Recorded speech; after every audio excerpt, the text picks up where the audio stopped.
Yeah, let's get it. Oh man, the time is now.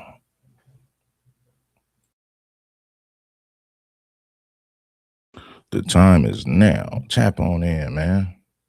Let's get it. Where my people at, man? You should have already known that we was gonna be back with some more content, man. Early morning, and as you see the direction that the channel was headed in, hey man, we're gonna get stronger and stronger. Shout out to Scoop. Shout out to Abdallah. Shout out to True Warrior Scholar. Yeah. Yes, sir. We are in the building. Check gang, man. People say, man, why do you keep talking about this Afro Latino issue? Because it's very important. A lot of people didn't know about this. A lot of people who don't know about this, right? So we're here to educate the people who don't know, you know, the unfiltered, unapologetic, uncut. Let King Supreme lace you with the ism. Shout out to my man Scoop in the building. Appreciate that, Scoop. So we're gonna get down to the bottom of this. Where my people at? Salute to the real. The truth is a bitter pill that most don't want to swallow.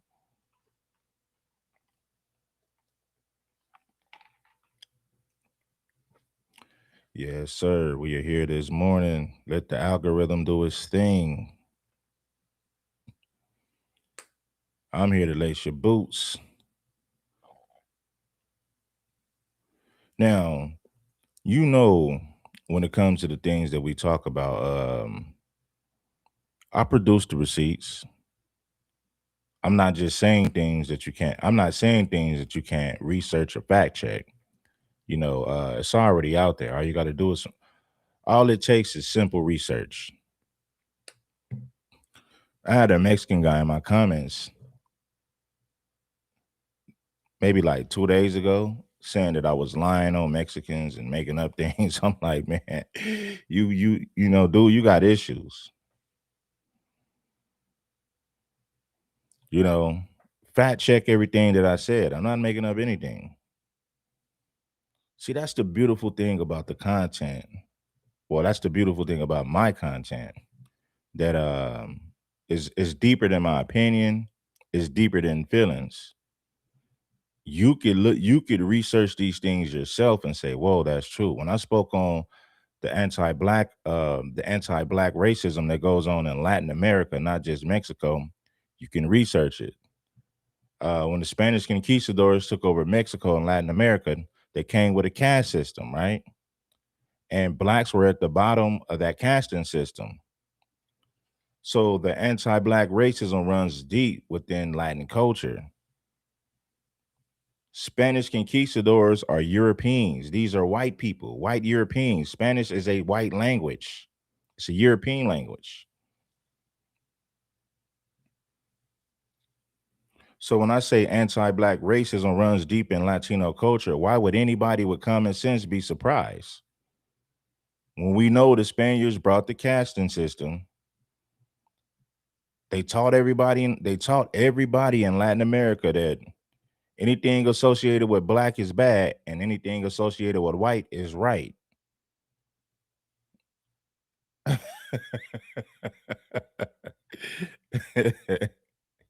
So we getting ready to lace your boots today and get prepared. Get some popcorn, get your get your water, get your alcohol or whatever you gonna get.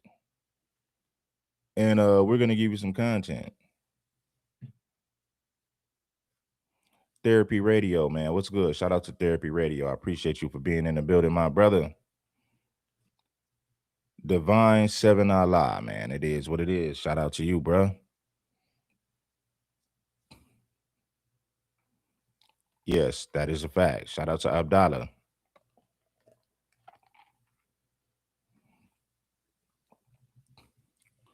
You could fact check everything. When I said that the LULAC organization and Latino leaders fought to be legally white, I gave you the receipts.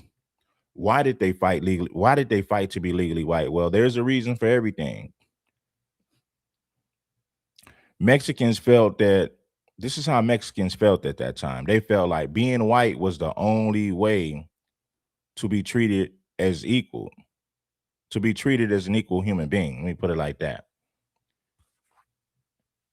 Being white was the only way they would have equality in this country. So this is why they fought to be legally white. Now, Shotty Loco said, I see through your BS though. No, I see through you. Now I challenge you. Let this clown right here.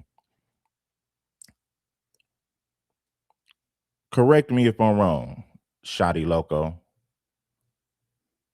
Name one thing that I was wrong about. When I said the LULAC organization and Mexican leaders fought to be legally white, that is an accurate and true statement. Prove me wrong about anything that I said. I bet he can't do it. See, he'll come in here and say, oh man, you full of this, that's BS, but he can't prove that I'm wrong about anything. So he's babbling, he's just trolling, he's in his feelings.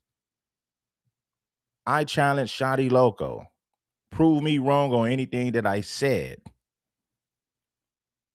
When I said that in Mexico and in Latin America, the Spaniards brought a casting system, was I lying? No, I wasn't lying. I was telling you the truth. I'm giving you the irrefutable facts.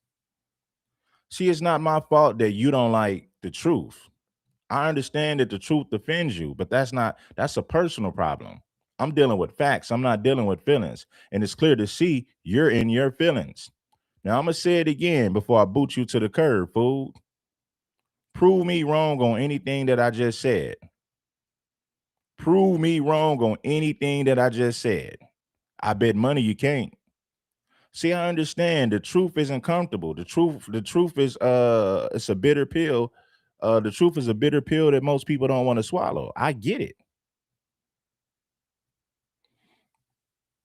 So challenge me. To anybody that got a problem with something that I'm saying, challenge me. Prove me wrong on anything that I'm saying. And if you can't prove me wrong on anything that I'm saying, you're just in your feelings, man.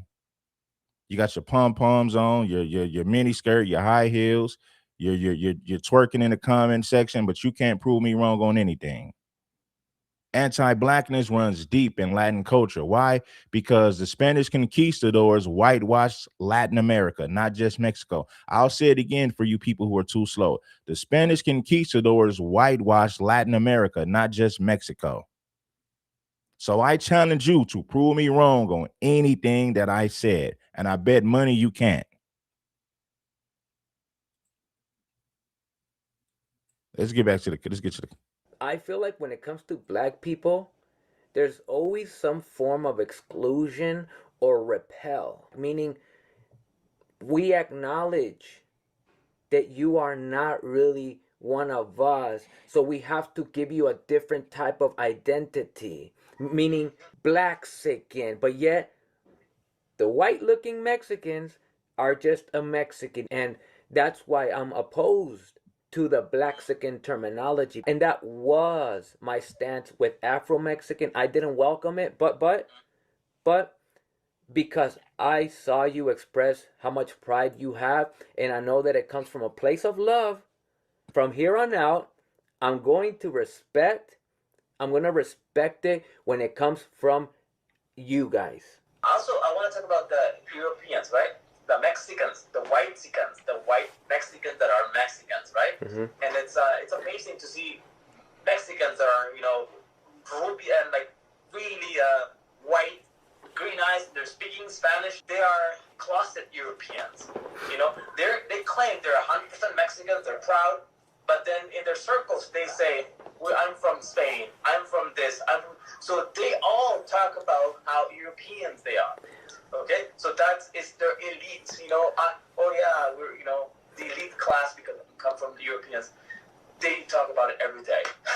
But they don't put this up.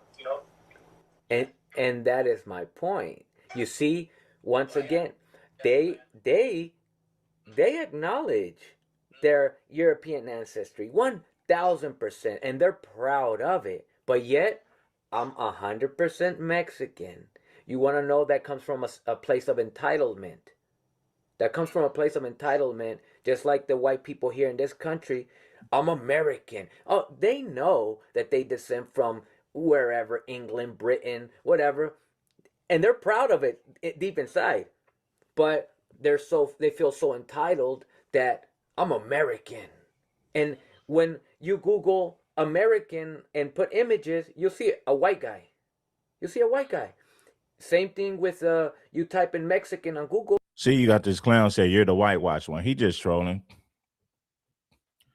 My people didn't fight to be legally white. Yours did. Right? My people don't claim to be white in the census. Yours do. So I'm going to say it to you again. Prove me wrong about anything that I said. You can't. So you're just trolling in the comment section like a little broad. See, when you listen, when the facts are not on your side, you get reduced to trolling. You get reduced to twerking in my comment section. Now I asked this buffoon, if he's so intelligent and so smart, I challenge you to prove me wrong about anything that I said. Instead of him proving me wrong about anything, you know what he started doing? He started dancing, twerking in the comment section with his pom-poms and his miniskirt on. With his pom-poms, his wig, and his miniskirt, he started twerking in the comment section because he can't refute anything that I said. So I think I rest my case. I see you twerking in the comment section, boo-boo. More than likely, you're going to see a white guy too. So the accumulation, decade after decade, of the Mexican. He can troll for a little bit. Don't block him yet. I appreciate you though, True Warrior Scholar. Let him get his troll on. And now if he gets ridiculous with it, then we'll get him up out of here. But it proves my point about these people. They can't refute anything that I'm saying. I told him he's welcome to prove me wrong about anything, but he can't.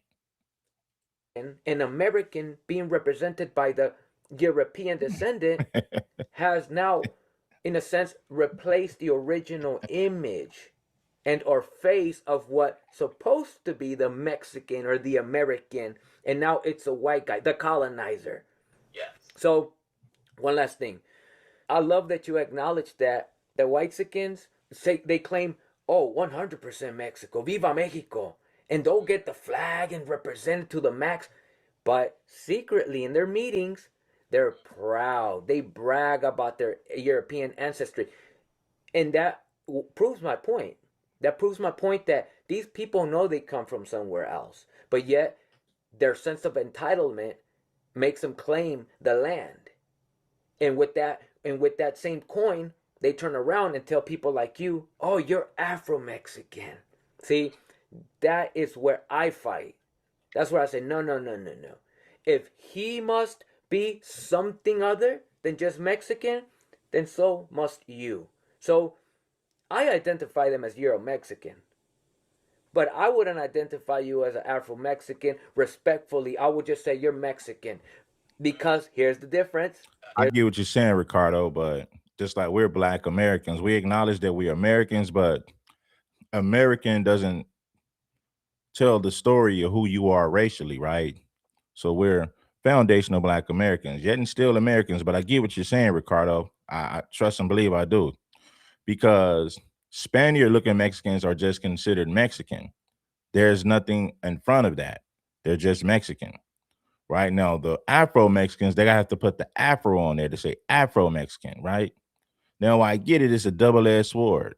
When you take away the Black or the Afro, you take away their Blackness. But if you add something in front of Mexican, you're saying that they're different. They're just not a Mexican, right? My thing is this. If I was an Afro-Mexican, I wouldn't even want nobody to call me a Mexican because I understand that that's a European mindset right there to even call yourself that. So I would be proud to say, but I get why so many Afro-Latinos reject their Blackness because Black people suffer in those countries. I truly believe that Black people, well, I don't just believe, I have the facts to prove what I'm saying. Blacks in Latin America have it way worse than Blacks in America. than the United States of America. Why? Because when you look at Latin America, any one of these Latino countries, you don't have black people in politics. Black people are not represented in, they're not represented in the media, and they live in some of the most poverty-stricken places that you can find. So in their mind, being black means that you're going to suffer because they're dealing with so much racism in their country. Mexico barely acknowledged their black population in 2019. Mexico ignored their black population. So what happens in the process? The black population suffers. They struggle economically. They struggle socially. They're at the bottom of the totem pole. They're not even acknowledged by their government. They're not in the Constitution. They were not in it. They wasn't even in. They kept these people out of the census, and they suffered. So this is why so many Afro Latinos deny their blackness, because to be black in Latin America means you're going to suffer. No media representation. You don't see no black politicians in Latin America. They refuse to acknowledge their existence. So that's why you have so much self-hatred when it comes to blacks in Latin America. Because of that reason, they're discriminated on. They're kept out of certain positions. There's no media representation. They're not represented in politics. So that's why there's so much self-hatred in Latin America amongst the Afro Latinos. There's a difference. Your people were dragged here forcefully. Those people came here uninvited, forcefully, and caused a lot of damages. So much damage that look what we're talking about. You understand? But I respect your stance. I want you to know that, and I know, and I've always known that when it comes to Afro Mexicans, I know that this is, you claim it because of pride. You've embraced it, and I know that it is your way of saying I embrace my origins, and that's the beautiful part to me. That's why I do like it. But just in the technicalities, you are just Mexican. You're just Mexican, you know? So that's it. Whatever else you want to. Well, I get what you're saying, Ricardo, but Ricardo doesn't identify as Mexican because he said that word is problematic. Well, being Mexican for a person who's actually black, that is also problematic, because to call yourself Mexican and to ignore your blackness, that is also problematic, because we know that the word Mexican comes from Europeans, Spanish conquistadors, right? And that's uh you're whitewashing who you are when you just call yourself Mexican, but genetically you're a black person. You have deep Afro roots.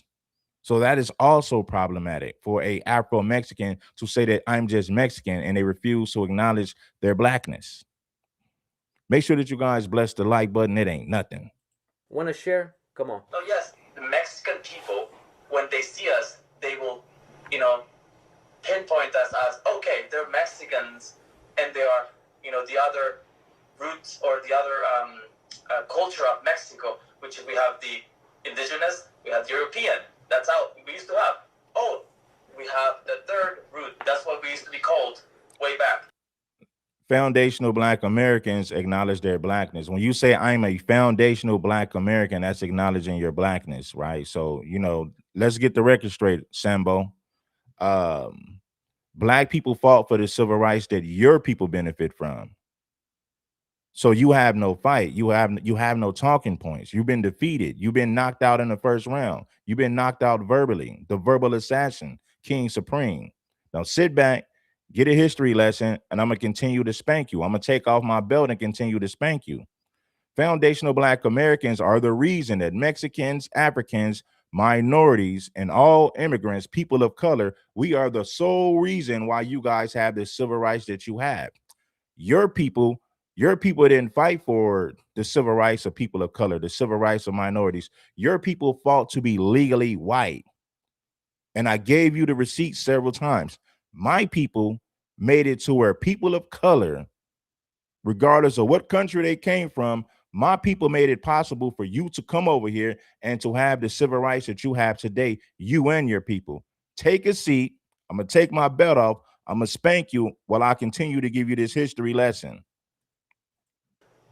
not even nothing, which used to be invisible, the third root of Mexico. To your point, you're talking about the faces of America. You'll see the faces of Mexico. You'll see a white person. That's all they show on the magazine. That's all they show on the newspaper. That's all they have. The presidents and everything is whitewashed. People like us, or Afro Mexicans, grow up with a sense of no identity and hating themselves, and looking at these women with straight hair, beautiful eyes, and why can they have that? Because the more the telenovelas, you become a professional. Oh, I'm gonna have fun with this troll. I voted for Donald Trump because I wanted him to deport immigrants. Right? I wanted him to deport immigrants. Have you seen my early videos where I was calling out white people? Your ignorance. See, your ignorance is on full display. I went in on Charlie Kirk. I went in on Charlie Kirk followers. I even roasted black people who was taking the side of white conservatives. You don't know what you're talking about. You're just talking, you're talking out of the side of your a-hole. You're ignorant. You're ignorant when it comes to history. You're ignorant when it comes to what I talk about on my channel. You're just an ignorant person. And I get it. You're trolling in the comment section. You can't refute anything that I'm saying. So what you do is you put false information in the comment section, begging for attention. And I'm going to give it to you until I get tired of you and just boot you. Foundational Black Americans. You know what we do? We speak against the power structure in America. Your people never fought against the power structure. You assimilated to it. You begged them for acceptance, which is why you fought to be legally white in the census. I think I rest my case. Foundational Black Americans are the only group who fight against the power structure. Everybody else assimilates to it or beg for acceptance.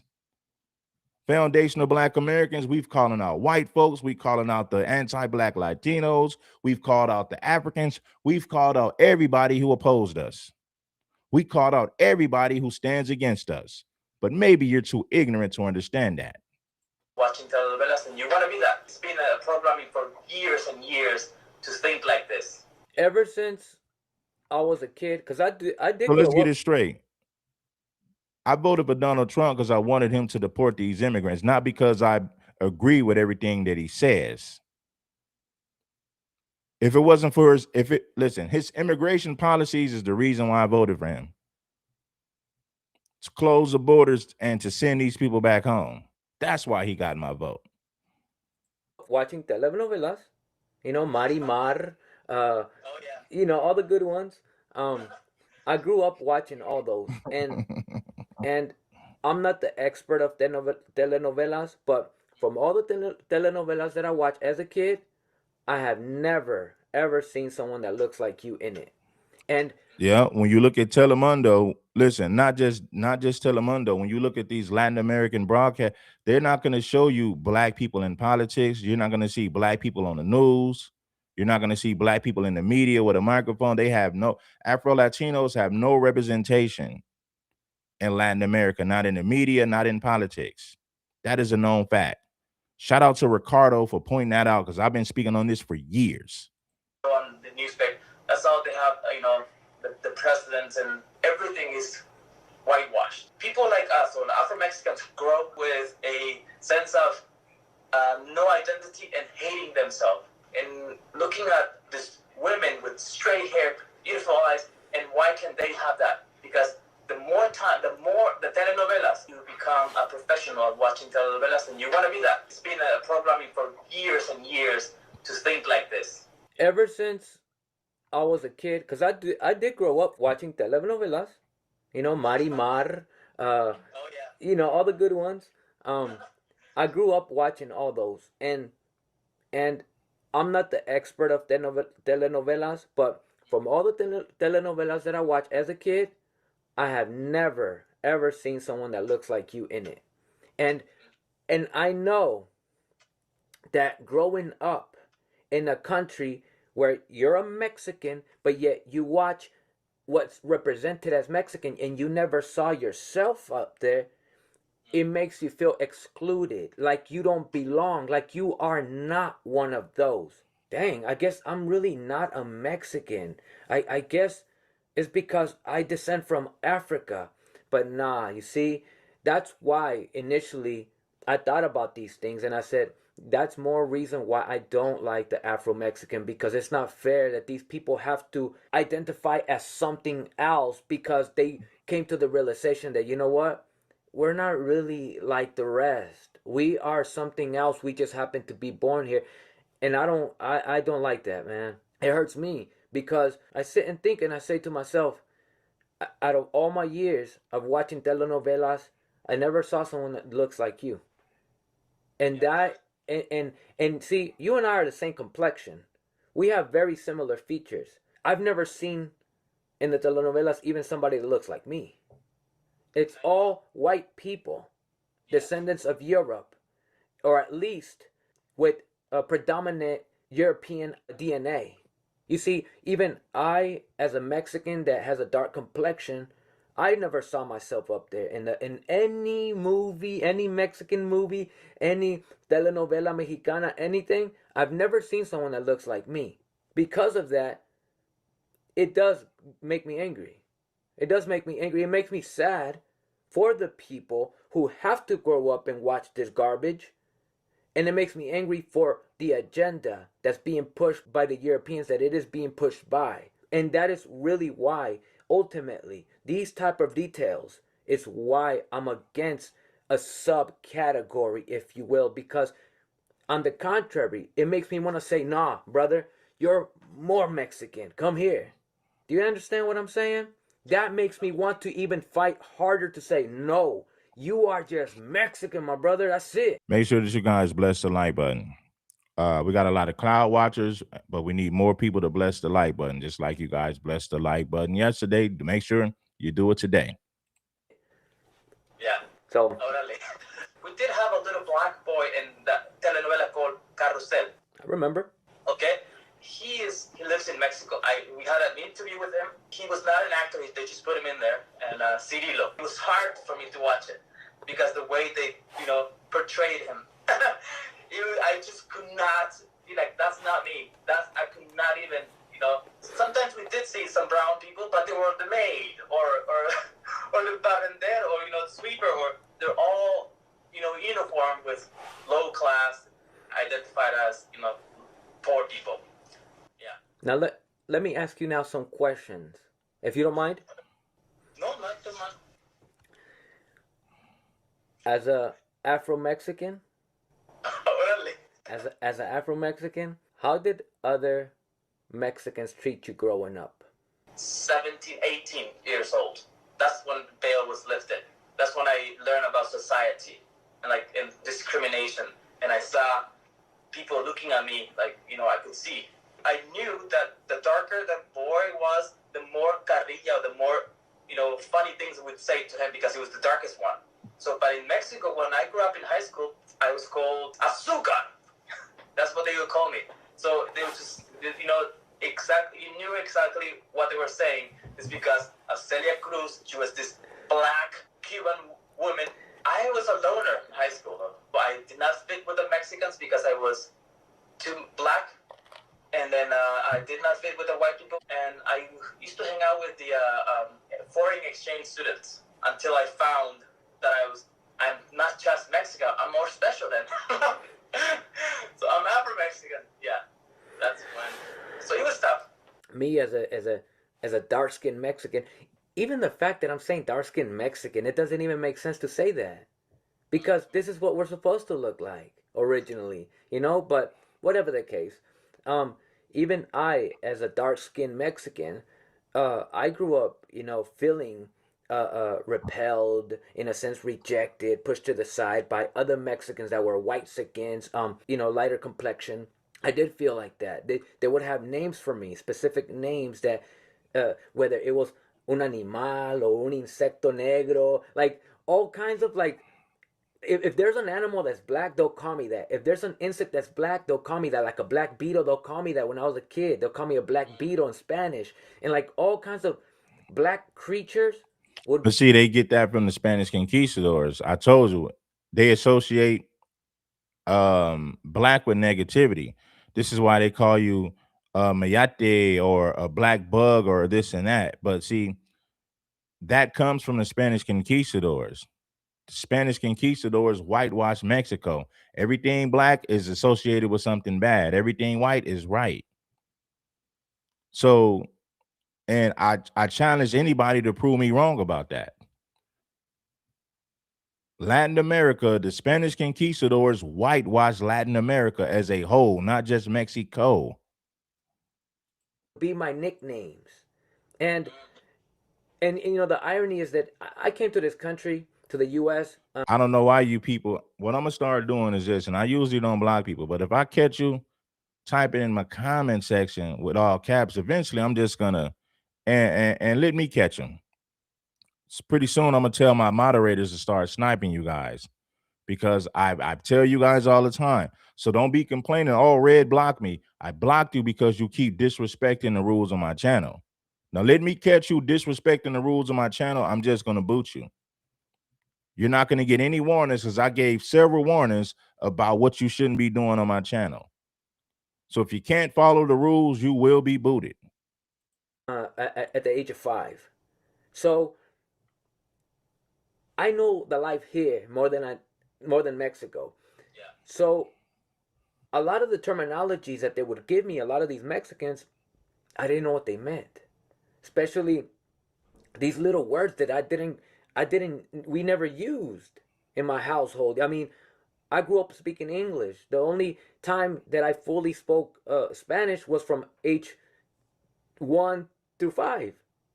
You know, after that it was just English because I began school. So the only people that I grew up speaking Spanish to was my mother, not my siblings, not my cousins. You know, so my Spanish speaking was hardly practiced. I speak it well, lo hablo muy bien, pero it was not practiced.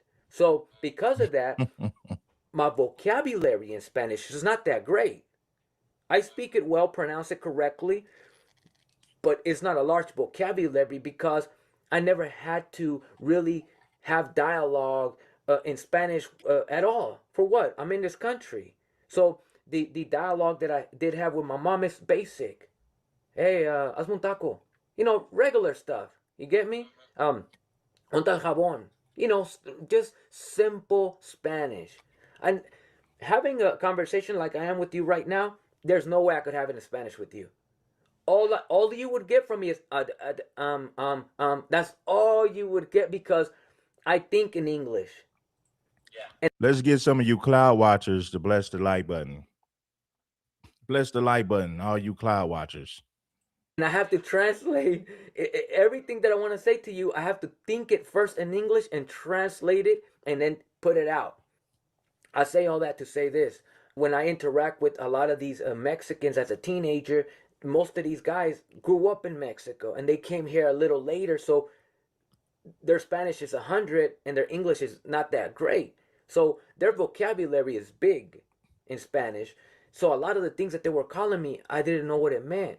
All I heard is all of a sudden I got a new nickname, and then eventually I asked and I said, "What does that mean?" ¿No sabes qué es eso? No, ¿qué es? Es un pinche animalito negro. And I was like, whoa, whoa. And so I share this experience because I'm Mexican. You are Mexican, but you descend from Africa, right? So I could only imagine what you went through. If what I went through, in my opinion, was pretty harsh from my own people, back in full circle, that is way more reason why it's very difficult for me to call you anything other than Mexican because I understand your struggle. Mine was not as hard as yours. I know that for a fact. In regards to being treated by our own people because you have the type of hair that you do, you know. Trust me, man. I know like I have a cousin that has hair like you and his nickname was El Borrego.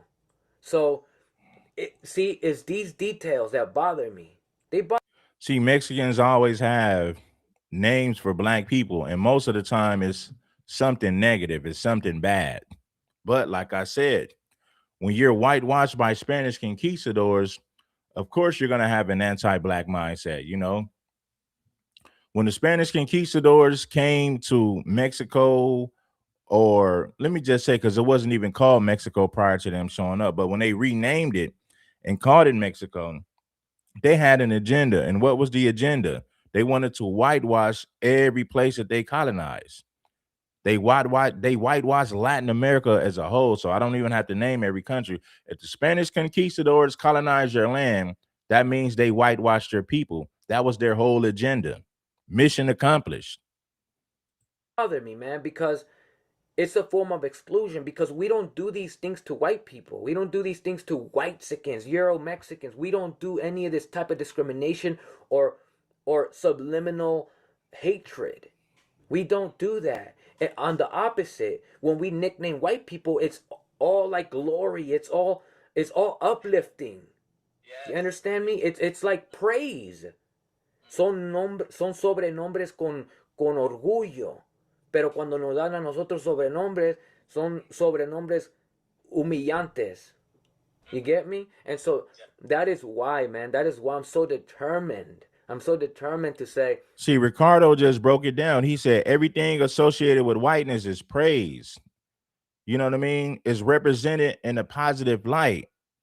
Anything associated with black is, attached to something that's negative, disparaging. Where did they get that mindset from? The Spanish conquistadors. The Spanish conquistadors didn't like black people, so they made sure when they colonized the land that they indoctrinated the people with anti-black racism. That was their agenda from day one.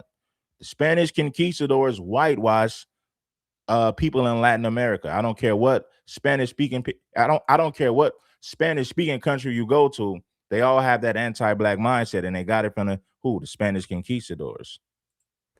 you're not Afro Mexican, you are Mexican, you're more of my brother. Do that. And on the opposite, when I have a cousin that has hair like you, and his nickname was El Borrego. So, it's these details that bother me.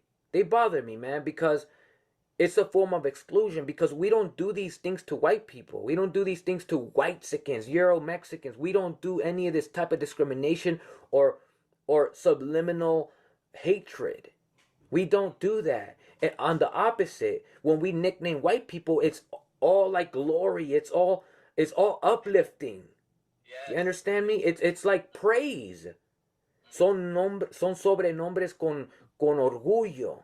Pero cuando nos dan a nosotros sobrenombres, son sobrenombres humillantes. You get me? And so that is why, man, that is why I'm so determined. I'm so determined to say, you're not Afro Mexican, you are Mexican. You're more of my brother than any of these other people. But with that said, so we won't have to run in circles, if it comes from you, I'll embrace Afro Mexican. I'll embrace it. No, yes, like I said, I get it. Like, I understand where you are, and we need more like that. We need more brothers like that. I had a hard time with white boys, okay? Yeah, but I mean, my nickname was Dirty Mexican. Like, my first day in junior high, I remember, I beat up two boys, okay? I was 15, or 14, 15 when I arrived. Okay, so I didn't speak a word of English, but in Mexico, I was fighting everybody there. I learned how to fight early. So when I got to the school there, that's all I knew. I would stand up for myself by beating them up. Okay, so I went to school and they were calling me wetbacks. I didn't know that back then. Every year. Yeah, the like button is free, y'all. Bless the Cash App if you love the content. Bless the Super Chat, and also bless the like button. It ain't gonna cost you nothing. Quit hate watching. Bless the like button. It ain't gonna cost you nothing. Stop hate watching.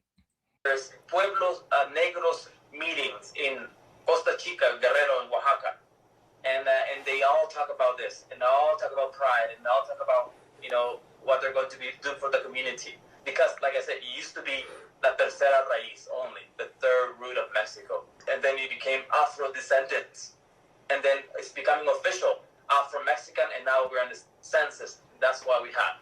What about you? What about chicanismo? You were talking about chicanismo and pochismo. Um, you know, I only identify as Mexican only for the simple fact that that's my nationality. No other reason. Um, I don't represent the flag. I don't feel like the flag represents me. I don't feel like the nation represents me, just like the flag here doesn't represent Native Americans. It's not a system built for Native Americans. It's a system built for whites. That's how I feel about Mexico too. I mean, the fact that we're here talking about these issues says everything about Mexico and what it really stands for, even if it's secretly, you know? Our channels, Telemundo and Univision, all that stuff. I mean, look what they represent. Look what they represent, you know? So that country systemically it's not for us. It does not represent us. It doesn't want to represent us. See, Whether I'm cool with Mexicans like Ricardo. So for Mexicans to say, "Oh, listen, man, I buy Mexican food, I support Mexican business, I support real Mexican people." So I don't make these videos because I hate Mexicans. No, I'm calling out the ignorant people of Mexico or of Mexican descent, just like I have no problem calling out the ignorant people who are FBA or people who are ignorant, period, regardless if they're white, black, or whatever. But I get along with Mexicans like Ricardo because Ricardo is educated when it comes to history. Ricardo understands that the Spanish conquistadors whitewashed Mexico and Latin America. He's real enough to be honest about the situation as a whole. The thing is, a lot of Mexicans refuse to be honest with it. They refuse to be honest about this, but Ricardo, he is honest about this. So anybody that's honest about history, I don't care what race they are, I'm pretty damn cool with them. I only have a problem with the ignorant people who refuse to acknowledge the historical, irrefutable facts. But shout out to Ricardo for telling the truth about something that I've been talking about for years. whether you're an Afro Mexican, me an indigenous Mexican, we're both not represented correctly. We're both not. You know, the people I come from, indigenous people, are not Well, represented. if they support me, listen, the Mexicans I support are the ones who support me. Because little do you guys know, there's Mexicans who do support the content. They might not be in the comment section, but they still support the platform. They don't want the smoke and they just want to be low key. There's a lot of Mexicans who support my platform, right? This is a fact. But these are the ones who are like the ones who are real about history. Those are the ones who support me. And let me tell you something. If black people were racist, we wouldn't support non-black businesses in our community. Asians don't support non-Asian businesses in their community. Latinos don't support non-Latino businesses in their community. Arabs don't support non-Arab businesses in their community. Foundational Black Americans are the only group of people who support non-FBA businesses in our community. But in reality, we shouldn't support non-FBA businesses because it's not reciprocated. They don't show us the same love that we show them. So you got to treat people how they treat you. And I believe that I treat people how they treat me. You can be black, white, or whatever. If you treat me bad, then I'm gonna give you the same energy. If you show me love and respect, I'm gonna reciprocate that and give you the same energy. So just keep that in mind.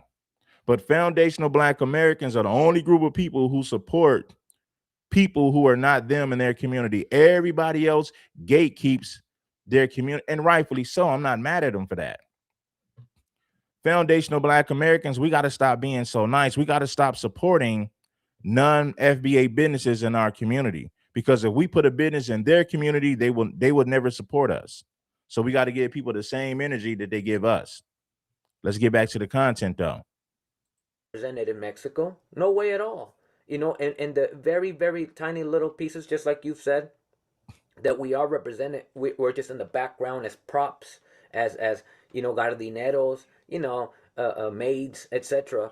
And I feel you, Monique Robinson. I'm just speaking in general. You're right. We shouldn't support people who don't support us. So shout out to Monique Robinson for saying that. We need to stop supporting people who don't support us. That is a fact. If they don't support Black businesses in their communities, we have no business supporting their businesses in our communities. 100 for sure. um, once in a while they'll pinch a little bit of indigenous people here and there, even if it is as very lower class, uh, uh, irrelevant people. But once in a while, you do see us in the background. But when it comes to the Afro Mexican, you don't see it. Period. Yeah. And that's why I'm very, as you say, very, whatever you want to call it, very passionate, because I don't appreciate it. I don't. My thing is this: if you're Mexican and you support me, then I support you. I support individuals who support me. See, Ricardo, he thinks out of the box. He thinks outside of the box. He don't have a Spanish conquistador mindset. This is why I could rock with people who think like him. If you rock with me, I rock with you. You don't rock with me, then the same energy is given back to you. Appreciate it because I know that the country and the system more specifically belongs to the European descendants. I know this. I'm not stupid. You do see us in the background, but when it comes to the Afro Mexican, you don't see it. Period. Yeah. And that's why I'm very, as you say, very, whatever you want to call it, very passionate, because I don't appreciate it. I don't appreciate it because I know that the country and the system more specifically belongs to the European descendants. I know this. I'm not stupid. The fact that, Afro Mexicans and indigenous people, we got the short end of the stick. And it's the Euro Mexicans that's their system in Mexico. I've never represented Mexico. I've never been Viva Mexico. None of those things have you ever heard from me ever in my life. Not out of hatred, but I've had this stance because I know what that country and that system represent, who it's built for and by. It's not for me. The fact that I had to come here to this country illegally says everything. I watched my mother build our homes con sus manos, haciendo adobe de mano, and making our homes. I've seen all that stuff. You get it? I was born in an ejido. An ejido means village. That's where I was born. So we come from real poverty. Real poverty. Our Yeah, homes. you got to be selective who you support. Support people who support you. If you meet a Mexican person that supports your business, then give him the same love that he gives you. You know, give people the same energy, right? Listen, if I hated Mexicans, I wouldn't be cool with people. Listen, this ain't about hatred. I call out the anti-blackness that comes from their culture, but there's no hatred whatsoever. I've never attacked somebody because they were from another race. Now, if they show me love and respect, I reciprocate that same energy. I give them the same love and respect. But if you show my people disrespect, I'm gonna call you out for it. I'm gonna stand on business. I'm gonna speak on it. Calling out anti-blackness doesn't make me a racist. Calling out anti-blackness does not make me a racist. That we built with the hands with adobe, they're not even acknowledged by the government as an address. So when people here want to send a shipment, we can't get it. We have to get a PO box in the city and go get it over there. I watch my grandparents boil water so that we could bathe and things of that nature. We didn't have toilets. We had oils outside. You understand me? So yes. So the fact that these are our Let me conditions. tell you how blacks are not racist, right? When Mexicans started, when Mexicans were when Mexicans started coming to South Central in bigger numbers,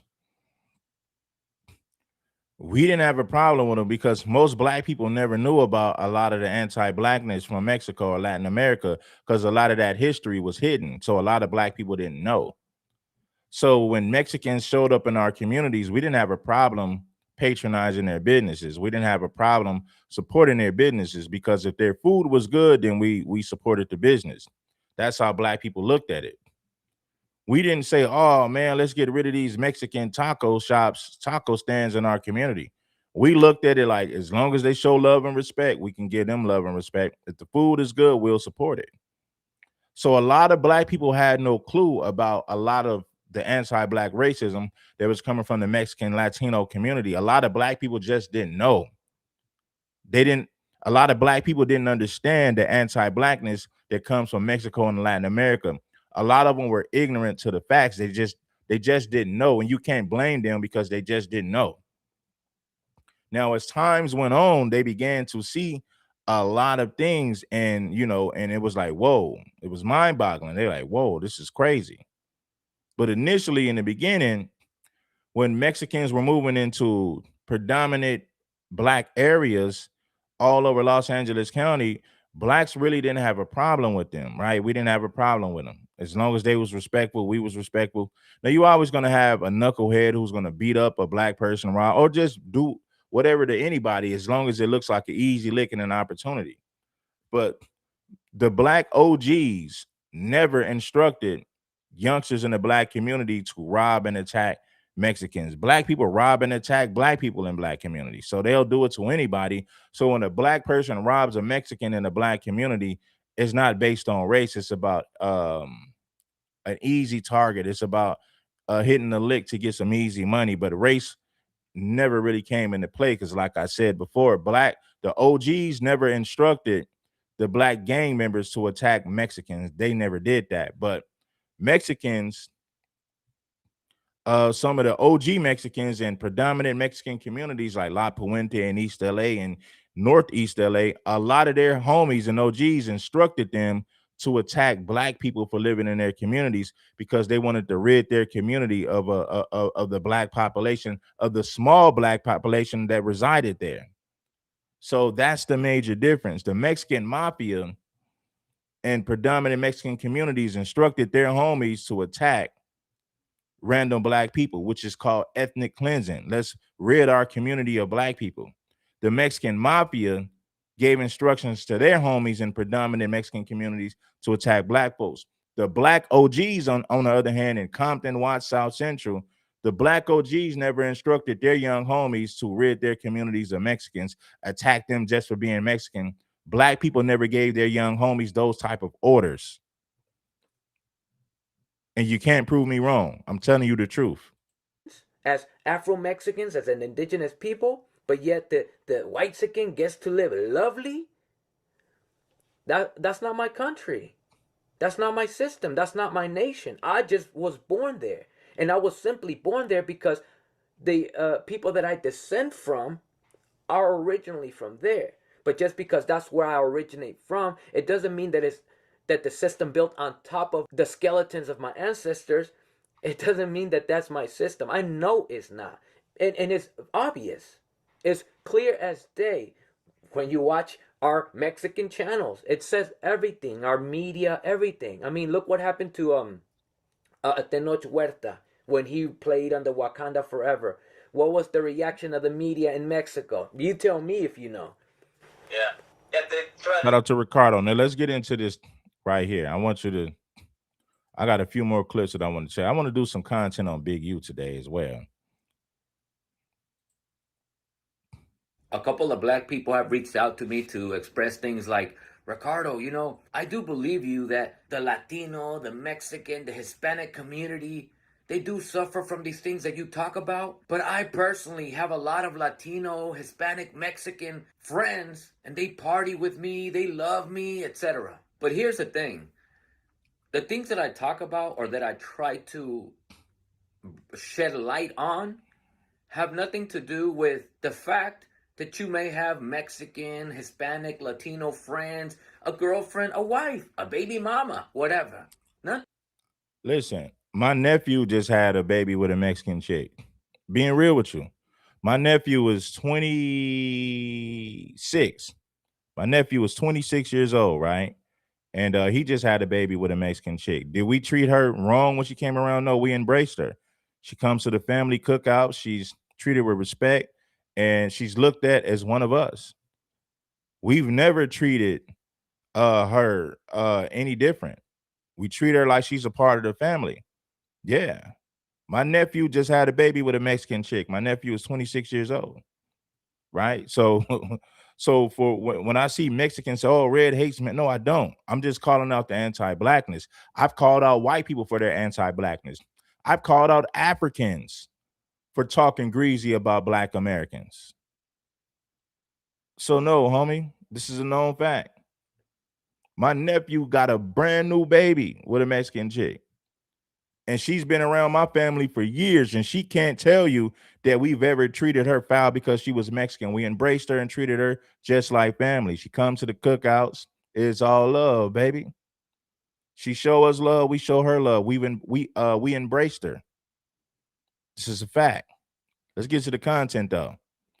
Ricardo is getting ready to break down a lot of the anti-blackness that comes from Latino culture, but the anti-blackness comes from the brainwashing of the Spanish conquistadors 100%.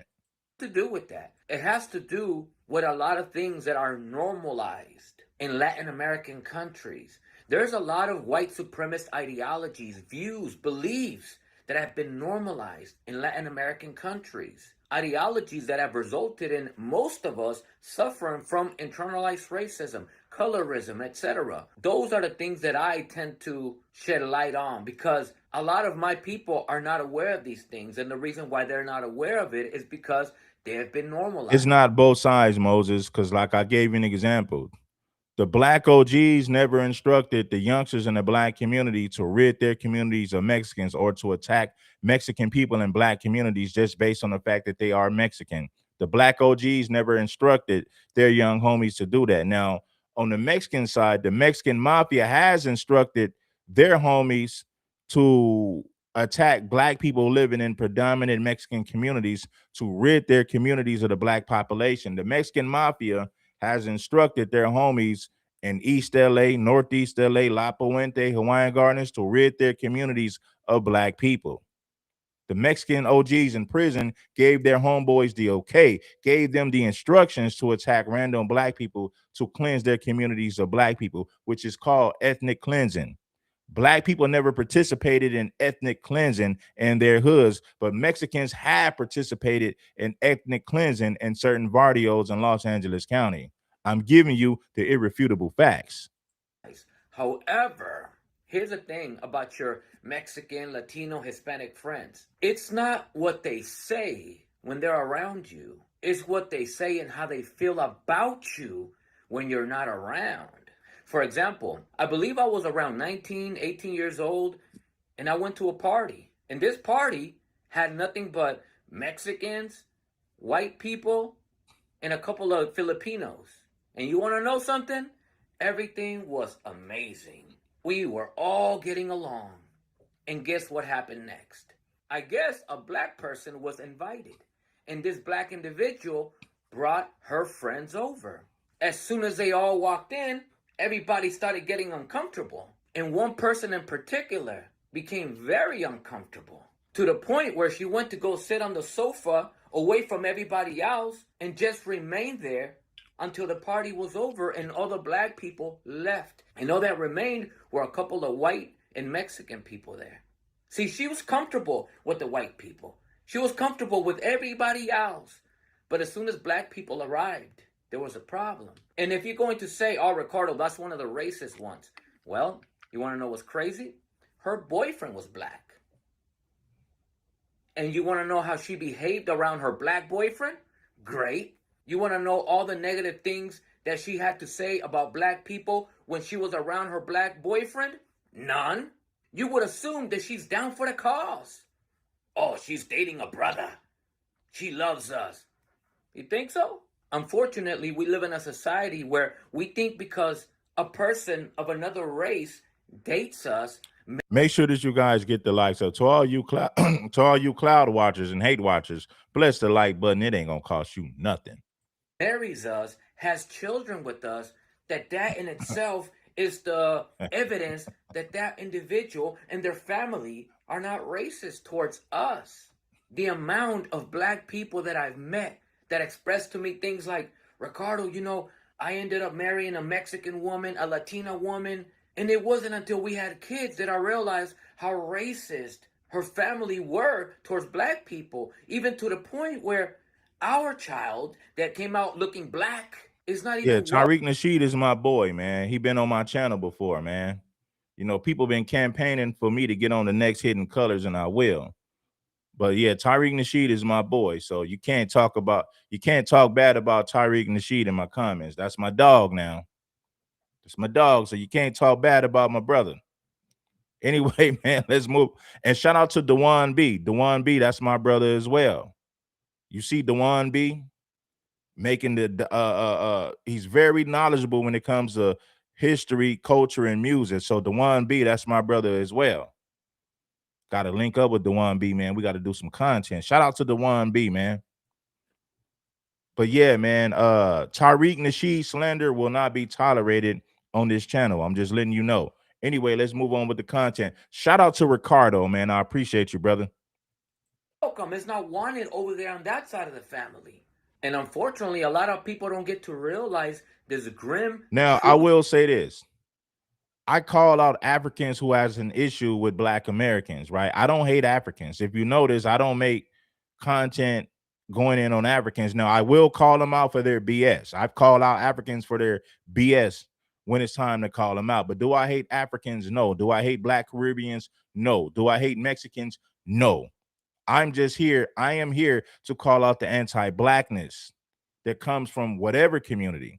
Now, I talk about anti-Blackness coming from Mexicans because I am from Los Angeles, and I've dealt with anti-Blackness from Mexicans firsthand. But at the same time, I've dealt with some Mexicans who are not on the racial BS. So I gotta keep it clean. But overall, I gotta be honest, there's a large percentage of Mexicans in the Mexican community who have an anti-Black mindset.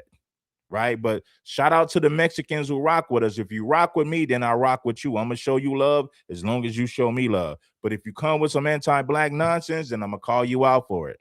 I don't care if you're Mexican or African. If you're anti-foundational Black American, I will call you out on your BS.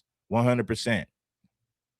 in reality until they end up having children with that Latina, that Mexican, that Hispanic. I've said this before in many videos, but I'll say it again. And I'll probably keep saying it over and over again.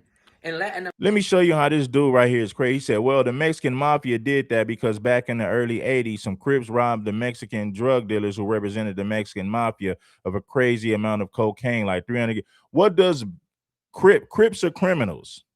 Why would you attack random Black people who are not criminals and gangbangers? Your beef should be with the Crips. Poppy Sosa, let me tell you something, Poppy Sosa. Let me tell you something, Poppy Sosa. And we're going to get into this right here. Your beef should be with the Crips. If Crips robbed you of your dope, then why do you attack random Black people who are not Crips or gang members just for living in your community? Your beef should be with the Crips, not random Black civilians. So if the Crips robbed you for drugs, you take your beef up with the Crips, not random Black civilians who ain't got nothing to do with gangbanging. So that doesn't justify their racism towards Black people just because they got robbed by some Crips for their drugs. No, that doesn't make sense. I'm going to attack random Black people because the Crips. Take your beef up with the Crips. Black civilians ain't got nothing to do with it. But instead of Mexicans doing that, you know what they said? Ethnic cleansing. We're going to attack random Black people just for living in our communities because we got an issue with the Crips. No, it was deeper than that. These Mexicans and predominant Mexican communities don't like Black people. It's bigger than gangbanging. It's way bigger than the Crips. They don't like Black people they don't like Black people for being Black. Now, it'd be one thing if the Crips was in a Ramona Garden housing projects, encroaching on their territory and selling drugs in their community. Then they decided to firebomb their apartments. I get it. That's gangbanging. That's business. But when you firebomb the apartments of Black civilians who ain't got nothing to do with gangbanging, that is anti-Black racism 100%. And I'm going to do everything in my power to call that out. And that's exactly what I've been doing over here on my platform. American countries, we have something called mejorar la raza. That means improve the race. And if you do not study what this means and how much it affects our psyche, the way we view things, you will never understand why people from Latin American countries suffer from this.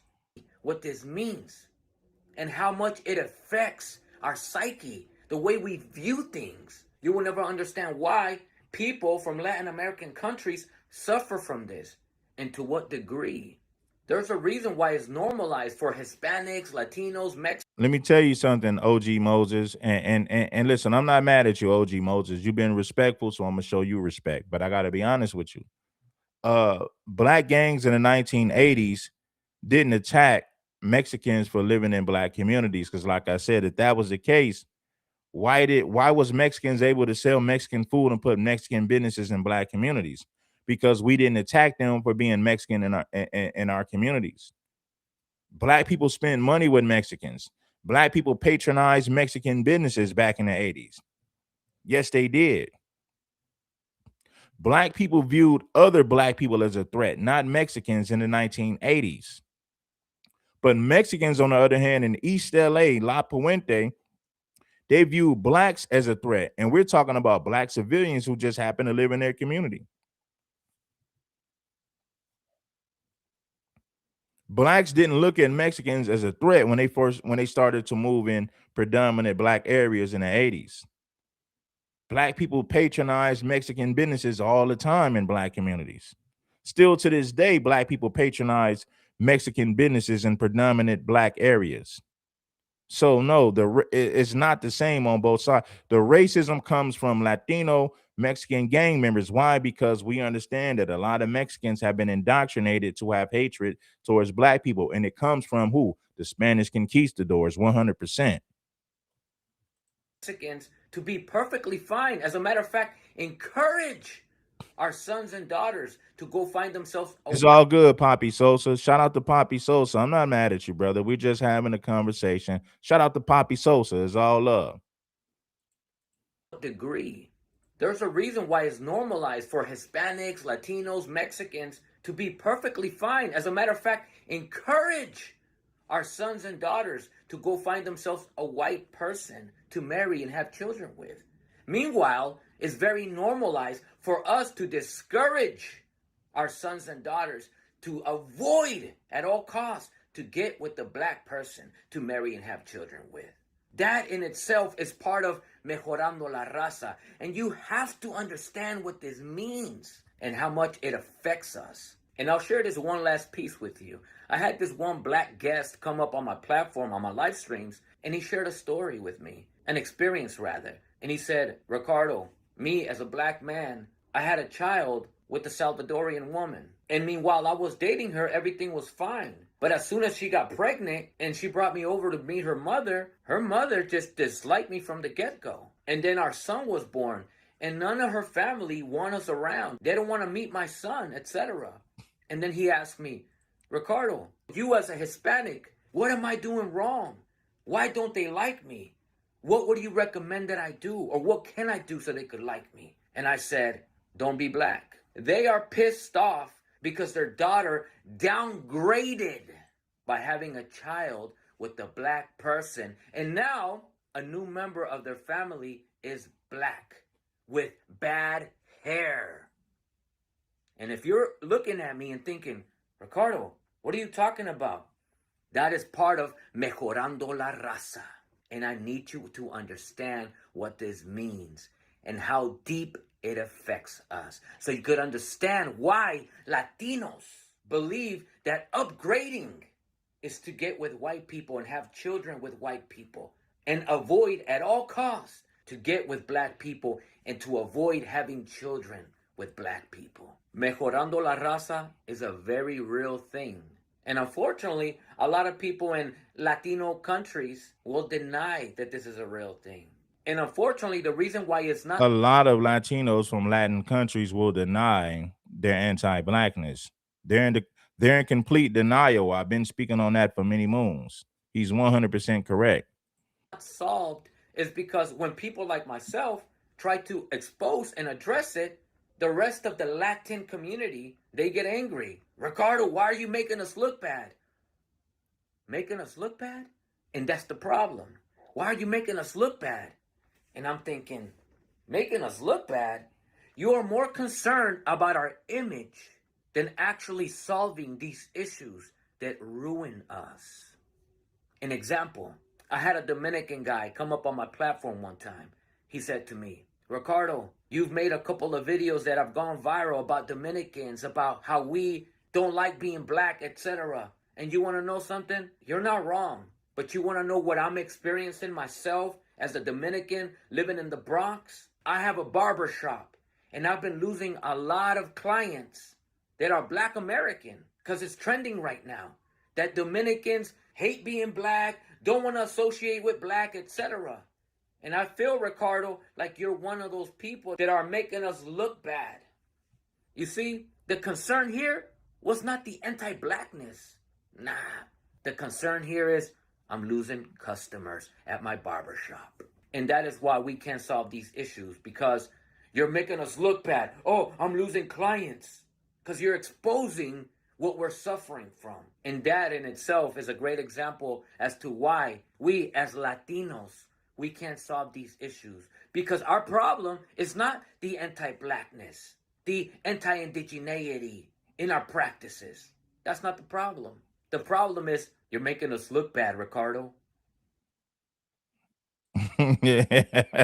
I want you to hear it again. Anti-indigeneity in our practices. Because our problem is not the anti-blackness, the anti-indigeneity in our practices.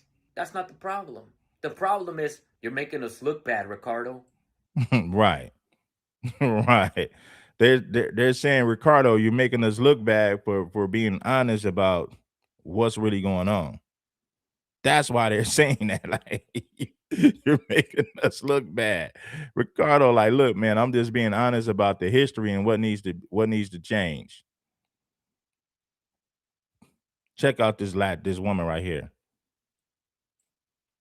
This is the problem with black Latinos. Now, when you're a black Latino and you're begging to be accepted, then you a fool. You a fool. I want you to hear what this woman said. Check it out. She's an Afro Latino, and she's begging to be accepted by white Latinos, which in reality, that's never going to happen because they've been indoctrinated by a caste system. They've been indoctrinated by Spanish conquistadors. So that brainwashing runs deep in their history. It's became a part of their identity. So begging white Latinos for acceptance, you're just wasting your time, sweetie. Or black Hispanics, that we feel disenfranchised by the whole diaspora. And that has been propagating and being perpetuated since the beginnings of times.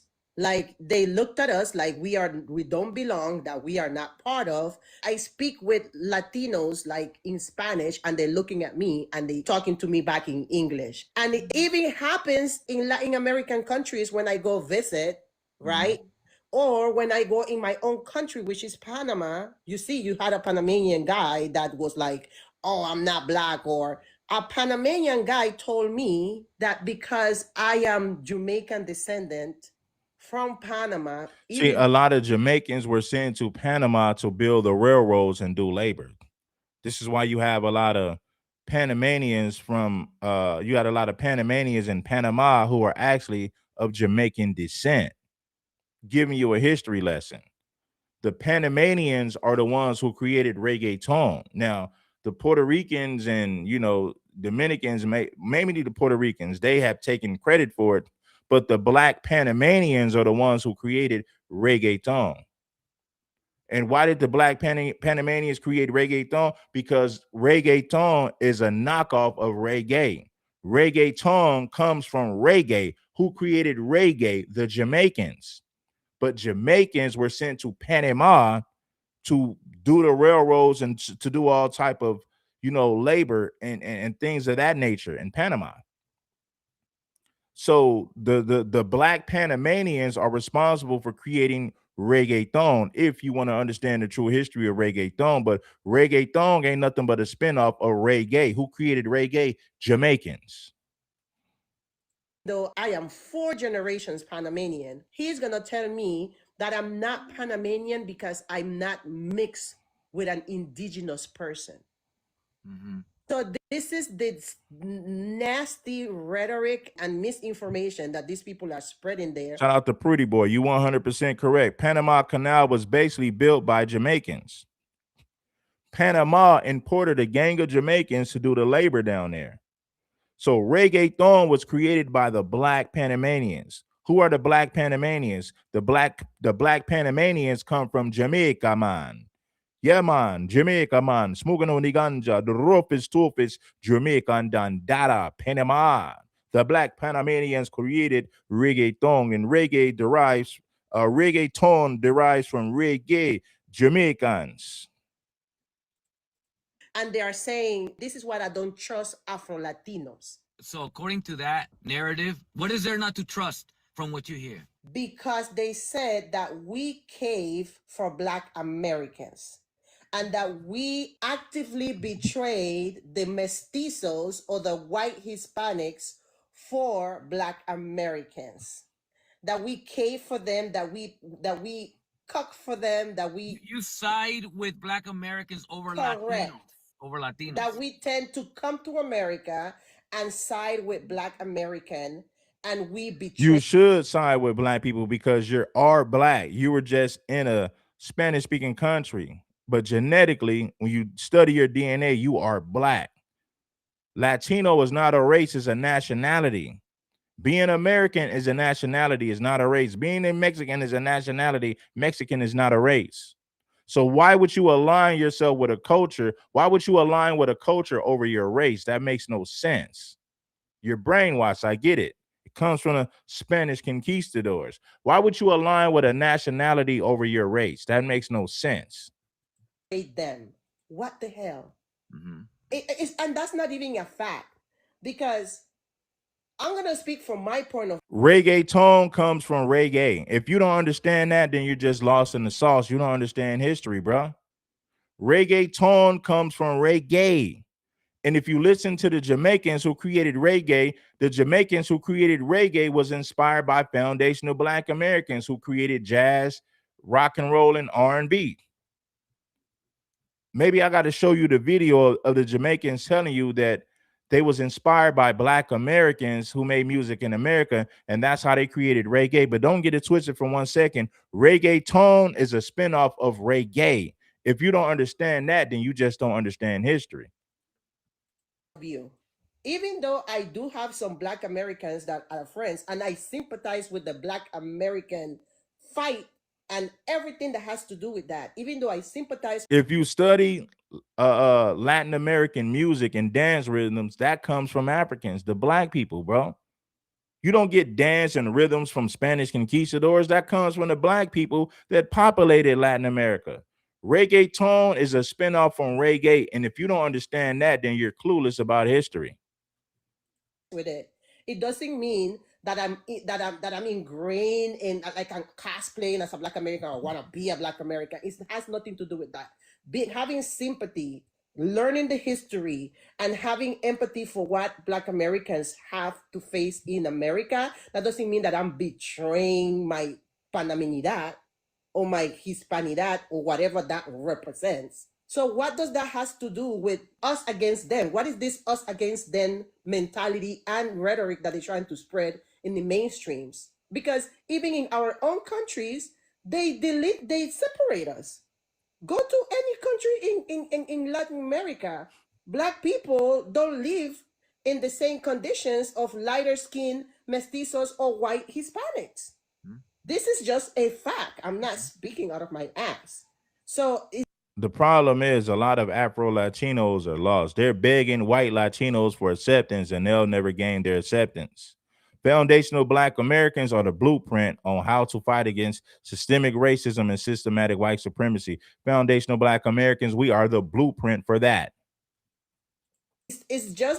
it was just really interesting to see that this is now being put in the mainstream. Like, people are mestizos and white Hispanics are speaking like that, like so freely, like, yes, we are us and you are them, and don't want to be, they shouldn't be part of us.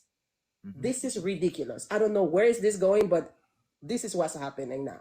The narrative is Black Latinos are not real Latinos or are not part of our collective. Correct. Okay. Let's talk about this. And I'm gonna be so, to all you cloud watchers, to all you hate watchers, bless the like button. It ain't gonna cost you nothing. so honest with you. And You gotta be. You gotta be. This I is what believe we you do. deserve it. You deserve for me to be honest with you. Black people in Latin America have never been a part of Latino community. Listen, we got 400 people watching. We need 400 likes. Get us 400 likes. Let the likes add up to the watchers. Stop hate watching. You know what I'm saying? We got a lot of hate watchers. I get it. We're speaking on real history. We're giving you the irrefutable facts. Like I said, anybody who disagrees with me, I challenge you to prove me wrong on anything that I said. But I bet money you can't. I bet money you won't. And never will. And it makes me really sad to see Black people still to this day of Latin America trying to desperately be a part of a community or lack thereof of a people that have always been anti-Black. Now, I get it, but I continue to scratch my head wondering why you want to be a part of a people that have never, from the get-go, never accepted you, never liked you, always been anti-you. Right. They never accepted you. They never liked you. So why do you want to be embraced or accepted by people who don't like you? Foundational Black Americans, we don't care about white people. We have our own lineage. We have our own culture. We have our own music. I don't need to be accepted by white T Americans. I could care less about them. My people are strong. Foundational Black Americans created the blueprint on how to fight against systemic racism and systematic white supremacy. Foundational Black Americans fought for the civil rights of everybody. We wasn't just thinking about ourselves. Now, when Mexicans wanted civil rights, they fought to be legally white. They assimilated to white culture. They fought for white acceptance. The LULAC organization proved that. The LULAC organization wanted Mexicans to be recognized as white in the census. So they didn't fight against the power structure. They assimilated to it. They begged them for acceptance. I'm not making this up, and I challenge anybody to prove me wrong. Lack thereof of a people that have always been anti-Black. Now, check out what he's saying. I'm gonna be quiet. Never been a part of. So honest with you, and You gotta be. You gotta be. This is I what believe we you do. deserve it. You deserve for me to be honest with you. Black people in Latin America have never been a part of Latino community and never will. And it makes me really sad to see Black people still to this day of Latin America trying to desperately be a part of a community or lack thereof of a people that have always been anti-Black. Now, I get it, but I continue to scratch my head wondering why you want to be a part of a people that have never, from the get-go, never accepted you, never liked you, always been anti-you. So when you tell me Latinos say that when we Black Latinos come to this country, we side with Black Americans, respectfully, it's not even my place to say, but you should. That's your people. Those white people in Latin America are not your people. Right. I respect them for saying it. Those white people in Latin America ain't your people. You should align yourselves with Blacks in America because those are your people. They're going through the same struggles that you're going through. Why would you identify with a group of white Latin people who never liked you and will never accept you? So common sense should tell you to align with foundational Black Americans because why? We are your people. We have the same struggle. Systemic racism is global. Systemic racism is global. Systematic white supremacy is global. It's not just it's not isolated just to the United States. Systematic white supremacy is a global thing. You see it in Latin America. You see it in the United States of America. You witness it worldwide. I want y'all to hear what he just told this woman. Stop begging white Latinos for acceptance because you will never get it. You're crazy.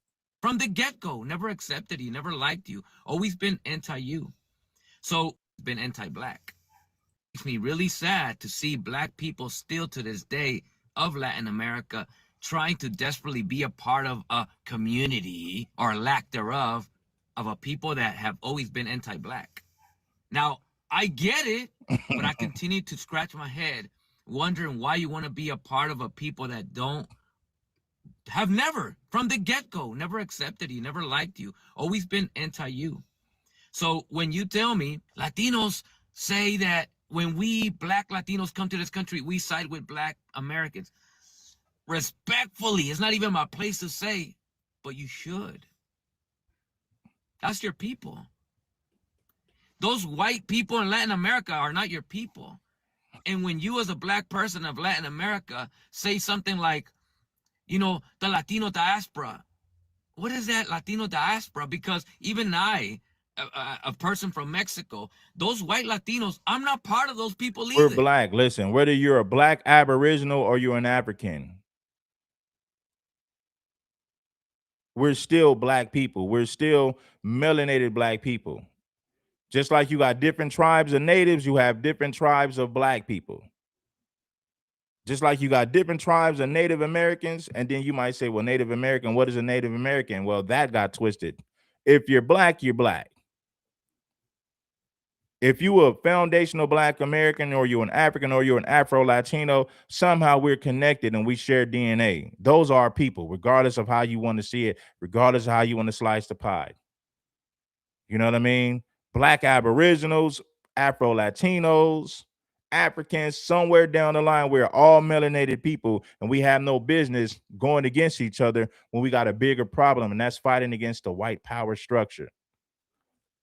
Let's fight against the white power structure instead of downing one another as an Aboriginal, a foundational Black American, an Afro Latino, or an African. We should all, at some point, have an understanding with one another. We understand that there's differences, but at the same time, you got to look at the bigger picture.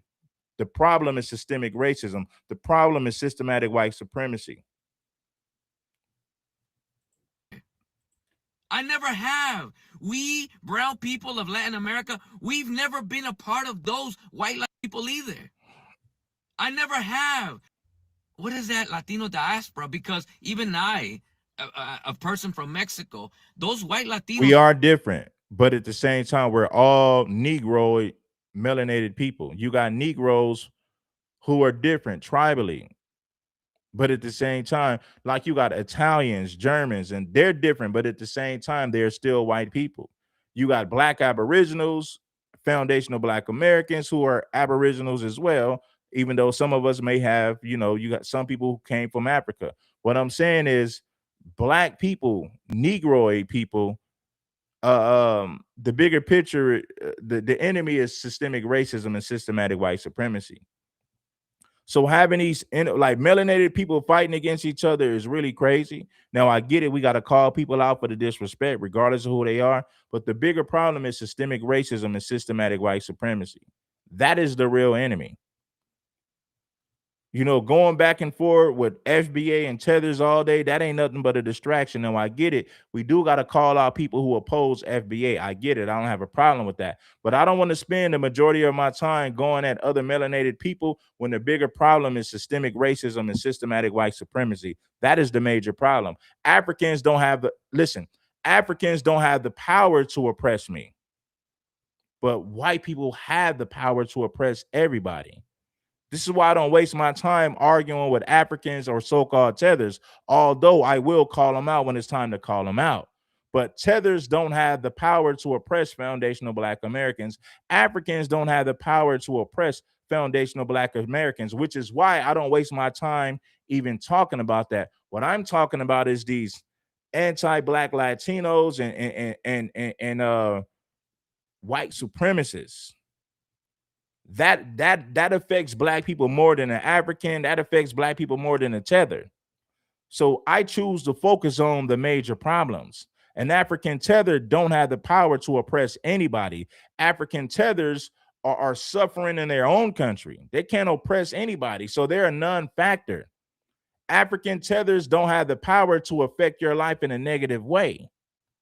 But these anti-Black Latinos, they have the power to affect your life in a negative way. These racist, redneck white supremacists, yeah, they do have the power to affect your life in a negative way. So I choose to focus on the bigger problem.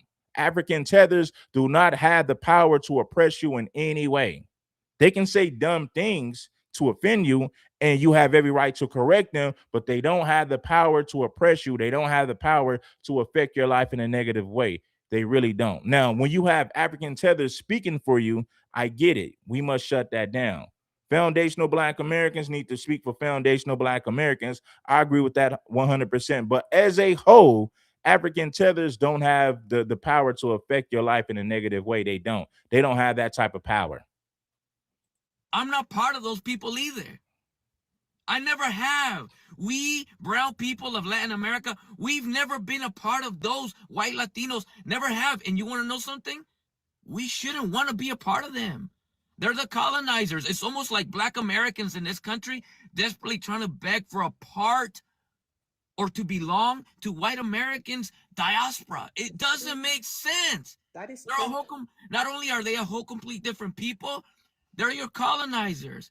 Those white Latinos are our colonizers. Why do we want to be a part of them? Why do we want to identify with the same identity that they? It doesn't make any sense. No, you're right. You're right. And this is the reason.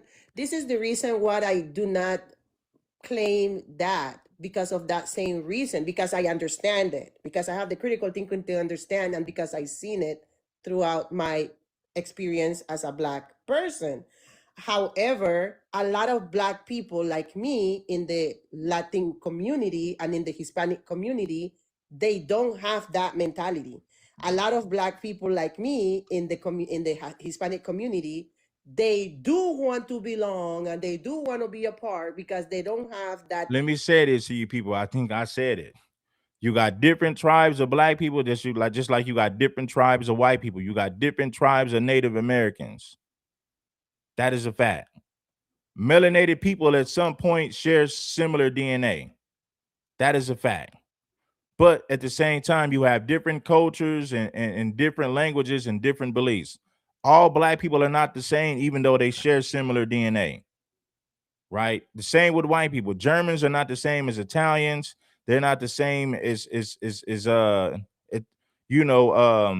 Spaniards and Portuguese, even though all of these people come from different groups of Europeans. Right? But what I'm telling Black people is this, man.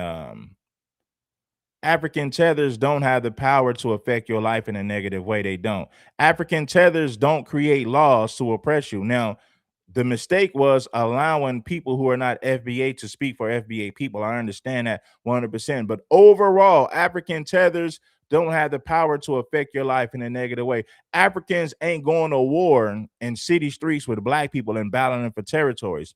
But Mexicans and Latinos have went to war with foundational Black Americans in city streets in different communities across the country. Africans ain't never went to war with Black people like that on the city streets. There's no bloodshed between Africans and foundational Black Americans, but there is a lot of bloodshed between Mexicans and foundational Black Americans. There is a lot of bloodshed between Black Americans and Latinos in general, mainly the Mexicans, though. Africans are not a threat to Black people. Africans are not taking over your communities. Africans are not overpopulating your communities. Africans are not going to war with foundational Black Americans in city streets for territory. They're not. So Africans are not a threat to the progress of Black people at all. Now, at some point, we do need to call them out, because an African should not be speaking for a foundational Black American. Foundational Black Americans need to speak for foundational Black Americans. I agree with that 100%. But going after Africans every day, they're soft targets. Africans do not have the power to oppress foundational Black Americans. Africans are not going to war with foundational Black Americans in these city streets. They are not. They're not. I'm not saying that we shouldn't call them out. Of course, we should call them out for their BS when they oppose FBA, but overall, they're not a threat.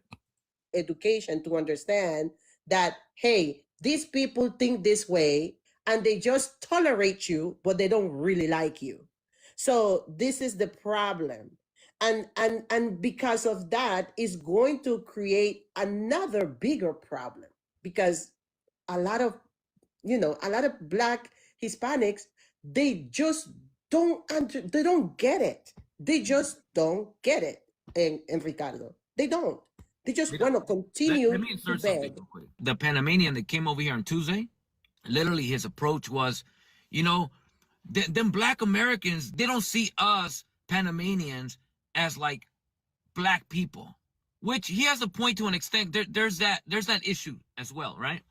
But his argument and his approach and desire is we Latinos. He said, we Latinos, we need to stick together.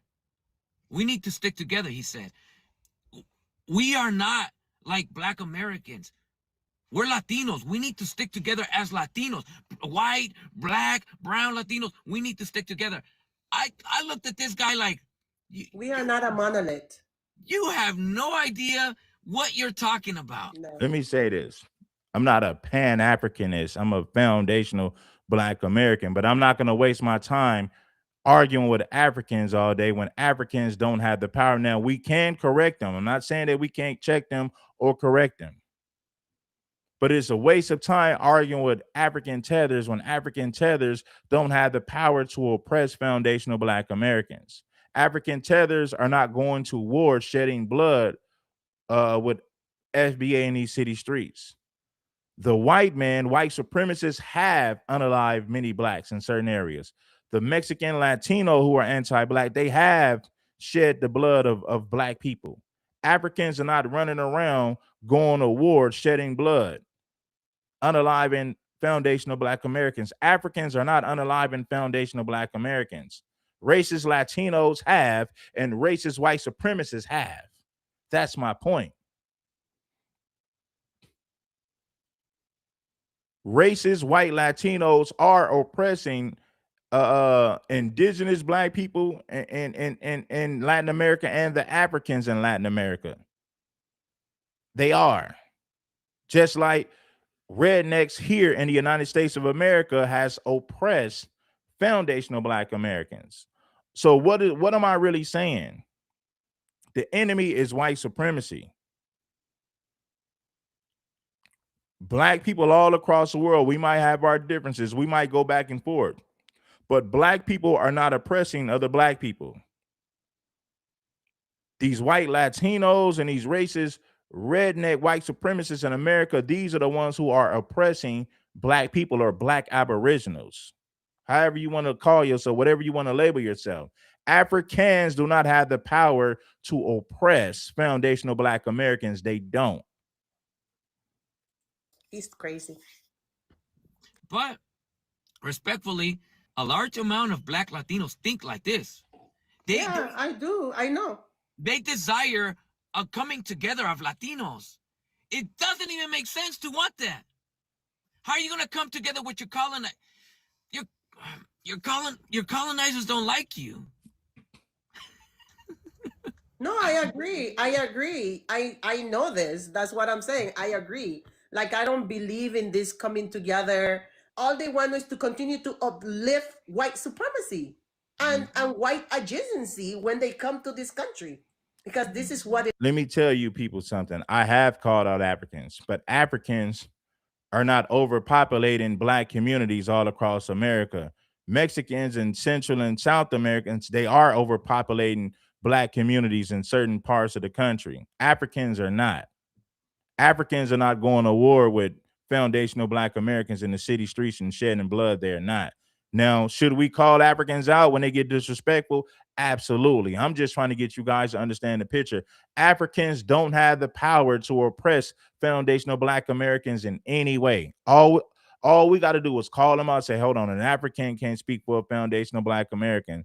If we have somebody in politics, we need an FBA politician to speak up for foundational Black Americans. You can't have an African politician to speak up for foundational Black Americans. It's not going to work. So I don't mind calling them out for that. But overall, Africans are not a threat to the progress of foundational Black Americans at all. They are really not. Black immigrants only represent 3% of the country's population. Let me say that again for you people who don't understand. Black immigrants only represent 3% of America's population. That is a very low percentage. Africans are not overpopulating foundational Black Americans in cities across the country. They are not. Africans don't have the power to oppress foundational Black Americans in any way. They're not a threat. Should we call them out when they get out of line? Absolutely. Hopefully you understand that. It is. It's not even about Latino unity or mestizo unity. It's about being white and being closer to whiteness. and anything that has to do with that. Because when you go to those freaking panels, all they talk about is what. Make sure that you bless the like button. Make sure that you bless the Cash App and the Super Chat for some of this dope game. Bless the Super Chat, you know. Bless the Cash App. The game is impeccable. The game is next level. Africa has done, what Africa has created, what Africans have invented, what all of the detriments of African people. All Africans are doing is running their mouth. Africans are not overpopulating FBA communities. Africans are not going to war with foundational Black Americans in these city streets. They are not. Africans they don't have the power to oppress FBA. And that's not me saying that we can't call them out, because of course we can call them out if they say some BS. Cool, I get it. But to make videos about African tethers all day, it's like, get the fuck out of here. Seriously. Africans are not a threat to the progress of foundational Black Americans at all. Black immigrants only represent 3% of the United States population. Stop it. That's what they preach. All of these disgusting ideals. And then they uplifting all of the European accomplishment and accolades because they want to be identified. I'm not saying that they shouldn't be called out. What I'm saying is Africans don't pose a threat to the progress of foundational Black Americans. They just don't. Africans are not overpopulating FBA communities at all. They don't. It's the Mexicans and Latinos south of the border that's overpopulating certain Black communities across the country. And they come over here with their anti-Black ideologies. That is way more of a threat than an African tether. That's all I'm saying. But anybody who opposes FBA at some point should be called out.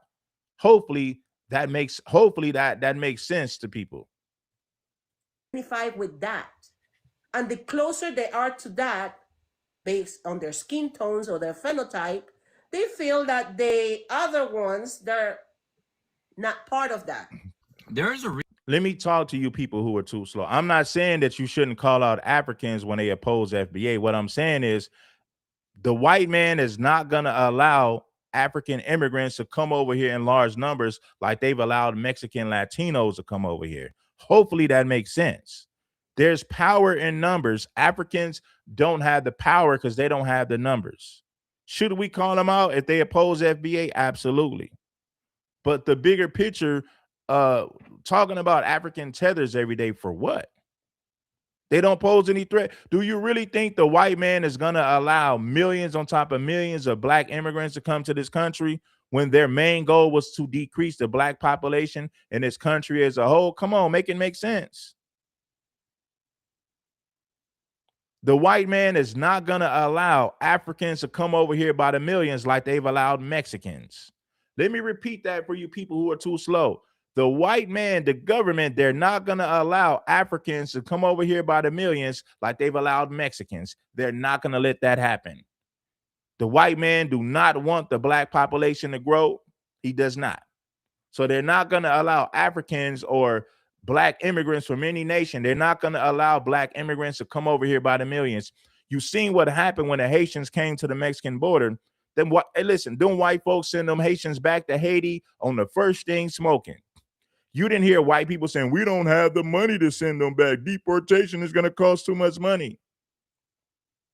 The white man sent them Haitians back to Haiti with the quickness when you seen them Haitians at the Mexican-American border. When them Haitians was in Mexico trying to cross the border to get into the United States, the white man sent them back to Haiti with the quickness. They sent so many airplanes and boats to send them back to Haiti to the point to where it wasn't even funny. So it proves the point that I was making. The white man is not going to allow Black immigrants to come over here by the millions like they've allowed Mexicans. Reason why Black people in Latin America had to come up with the term Afro-Latino. There's a reason. What's the reason? Because it has everything to do with this, because Black people know they Black people in Latin America in those times when this term was invented, they knew they were not a part of Latinidad. How do they know this? Because they've never been a part of it. They've never been accepted or treated like they're a part of Latinidad. Black people in Latin America, and you're one of those people. I'm no one to tell you your experience, but black people in Latin America have always experienced not being a part of Latinidad. Have always in the history of Latin America. And I mean, just to they're not going to become a problem, man. It's like, do you guys listen? Do you pay attention? The white man is not going to allow millions of black immigrants to overpopulate like they've allowed Mexicans.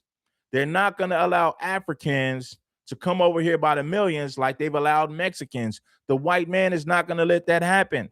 The white man understands that that will boost the black population in his country. And that's the last thing that they want. They're not going to let Haitians and Africans come to the United States by the millions like they've allowed Mexicans. The white man is not going to let that happen. I don't see why. How come you people don't understand that? You seen all those Haitians at the Mexican border trying to get into the United States. You seen how fast the white man sent those fools back to Haiti? They're not going to let Haitians and Africans come over here by the millions like they've allowed Mexicans. If you don't understand that, then maybe you lack brain cells, man. My point, or even add on to it, in Mexico, the black people there, what are they? What are they? I said that's an easy fix. When foundational black Americans saying that Africans can't speak for foundational black Americans, African politicians can't speak for foundational black Americans. I think we've been pretty vocal about that. We've already shut that down. That's why Kamala Harris couldn't become president, because unfortunately, a lot of black people still voted for her. But at the same time, you got a lot of FBA who said, nah, she ain't black. She don't speak for us. So I think we did a good job at calling out the tethers in politics. And we did a good job by telling the white man and everybody in America that tethers cannot represent foundational black Americans in politics. I think we did a good job at that. We've already shut that down. We've already shut that down. They are Afro Mexicanos. What about the white people there? What are they? They're just Mexicans. Okay, what about the Arabs there? What are they? They're just Mexicans. What about the Asians there? They're Mexican. Africans build Latin America. What are you talking about? Latinos are hard workers. If Latinos are such hard workers, why do they continue to flee Latin America instead of just building Latin America? You make no sense. The Africans are the ones who build Latin America. They use Africans to do all the labor in Latin America. Yes, this is a known fact. What are you talking about? You're not making any sense. If Latinos were such hard workers, why do they continue to flee their country to come to America instead of just staying in their homeland to build their country? Now, I know you're going to have a million excuses for why they can't build their country. I'm waiting to hear a million excuses. Okay. So, and this applies to all races, Arab, Asian descent. Africans don't have the power or the numbers to oppress foundational black Americans. They don't. We've already did a good job by telling white people that Africans can't speak for foundational black Americans. We're not going to vote for your African non-FBA politicians because they cannot speak for foundational black Americans. We've already nipped that in the bud already. White people get the bigger picture. White people are listening. Don't get it twisted for 1 second. White people are listening to these podcasts. They hear what we're saying. They know that foundational black Americans are fed up with tethers speaking for us in politics. So they know now. The message is clear. It is loud and clear by now. You can't use an African tether to speak for us when it comes to politics. We've already shut that down. We nipped that situation in the bud already. We're not going to let non-FBA people speak for us in politics. We've already got that established. We nipped it in the bud. European descent in Latin American countries, they are all Colombian, Mexican, Peruvian, Dominican, etc. But the black ones are what? Afro. That we have to have. That's what Vincent Guerrero was the second president of Mexico. His name was Vincent Guerrero, nicknamed El Negro. He was the second president of Mexico. Vincent Guerrero, El Negro, abolished slavery in Mexico. Get it right. He wasn't the first president. He was the second president of Mexico. Vincent Guerrero, nicknamed El Negro. Why did they call him El Negro? Because he was a black Aboriginal and African descent. He was a black man. That's why he fought to abolish slavery. Why? Because racism affected him and his people in Mexico. That's why Vincent Guerrero fought so hard to abolish slavery in Mexico. Because him being Negro, those anti-black policies affected him and his family, and that's why he fought against it. That's a history lesson for you people who didn't know. But I don't identify with it because there's no such thing as Euro Latino or Asia Latino. Exactly. You know, there's no such thing. And what does this show? And what does this prove, really? What does this prove? The fact that all races of people, no matter where they come from, if you are born in Latin America, you are that country. You identify with that country. But black people in every country in Latin America, they are always Afro something. So this is why at this moment we should teach black presenting Latinos or whatever you identify, Latino or Hispanic, that you shouldn't be identifying with Afro-Latino. Drop that shit. Drop it. I don't like it. Okay, you know what? And I ain't gonna even argue that. However, what should they identify as then? They should identify with their whatever they feel like. I'm a black Panamanian, and that's point blank period. That's what I am. Okay. Panamanian because that's my government political statement. That's your nationality. That's your nationality. Exactly. It's a political statement. Period. But when you see me out there, the first thing you see is a black woman. Right. That's it. That's what I am. Yeah. And so because of that, that's always going to be what they see first and how you're going to be treated. Exactly. Etc. And everything else comes after. Your Panamanian-ness comes after. Your whatever culture you want to claim by percent. Culture should never come before your blackness. Foundational Black Americans don't put America before our blackness. So to all you Afro-Latinos, if you're putting a Latin culture over your blackness, then you're just lost in the South, because Latin American culture was indoctrinated in Latin people in Latin America was indoctrinated with anti-black racism. So why would you put an anti-black culture over who you are racially? This is why you can't trust people who do that. Anytime I see a black person who claims to be a Latina, I look at them sideways, because you do know that Latin American culture is highly anti-black.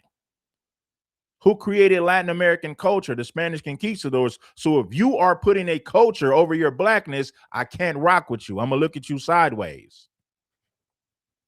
The same way that foundational Black Americans in the United States of America, we don't put America over our blackness. Our blackness comes first. Then we talk about everything else after that, but our blackness comes first. So to all you Afro-Latinos, if you're putting a Latino culture over your blackness, I can't rock with you. You're brainwashed. You're defeated. You're mentally and psychologically defeated at that point. I did my DNA. I have 2% Irish. Eso ni importa. No one sees that when they see you. It's not written on my forehead. Nope. But my on your forehead is prieta. Correct. So that's what it is. So this is how I carry myself.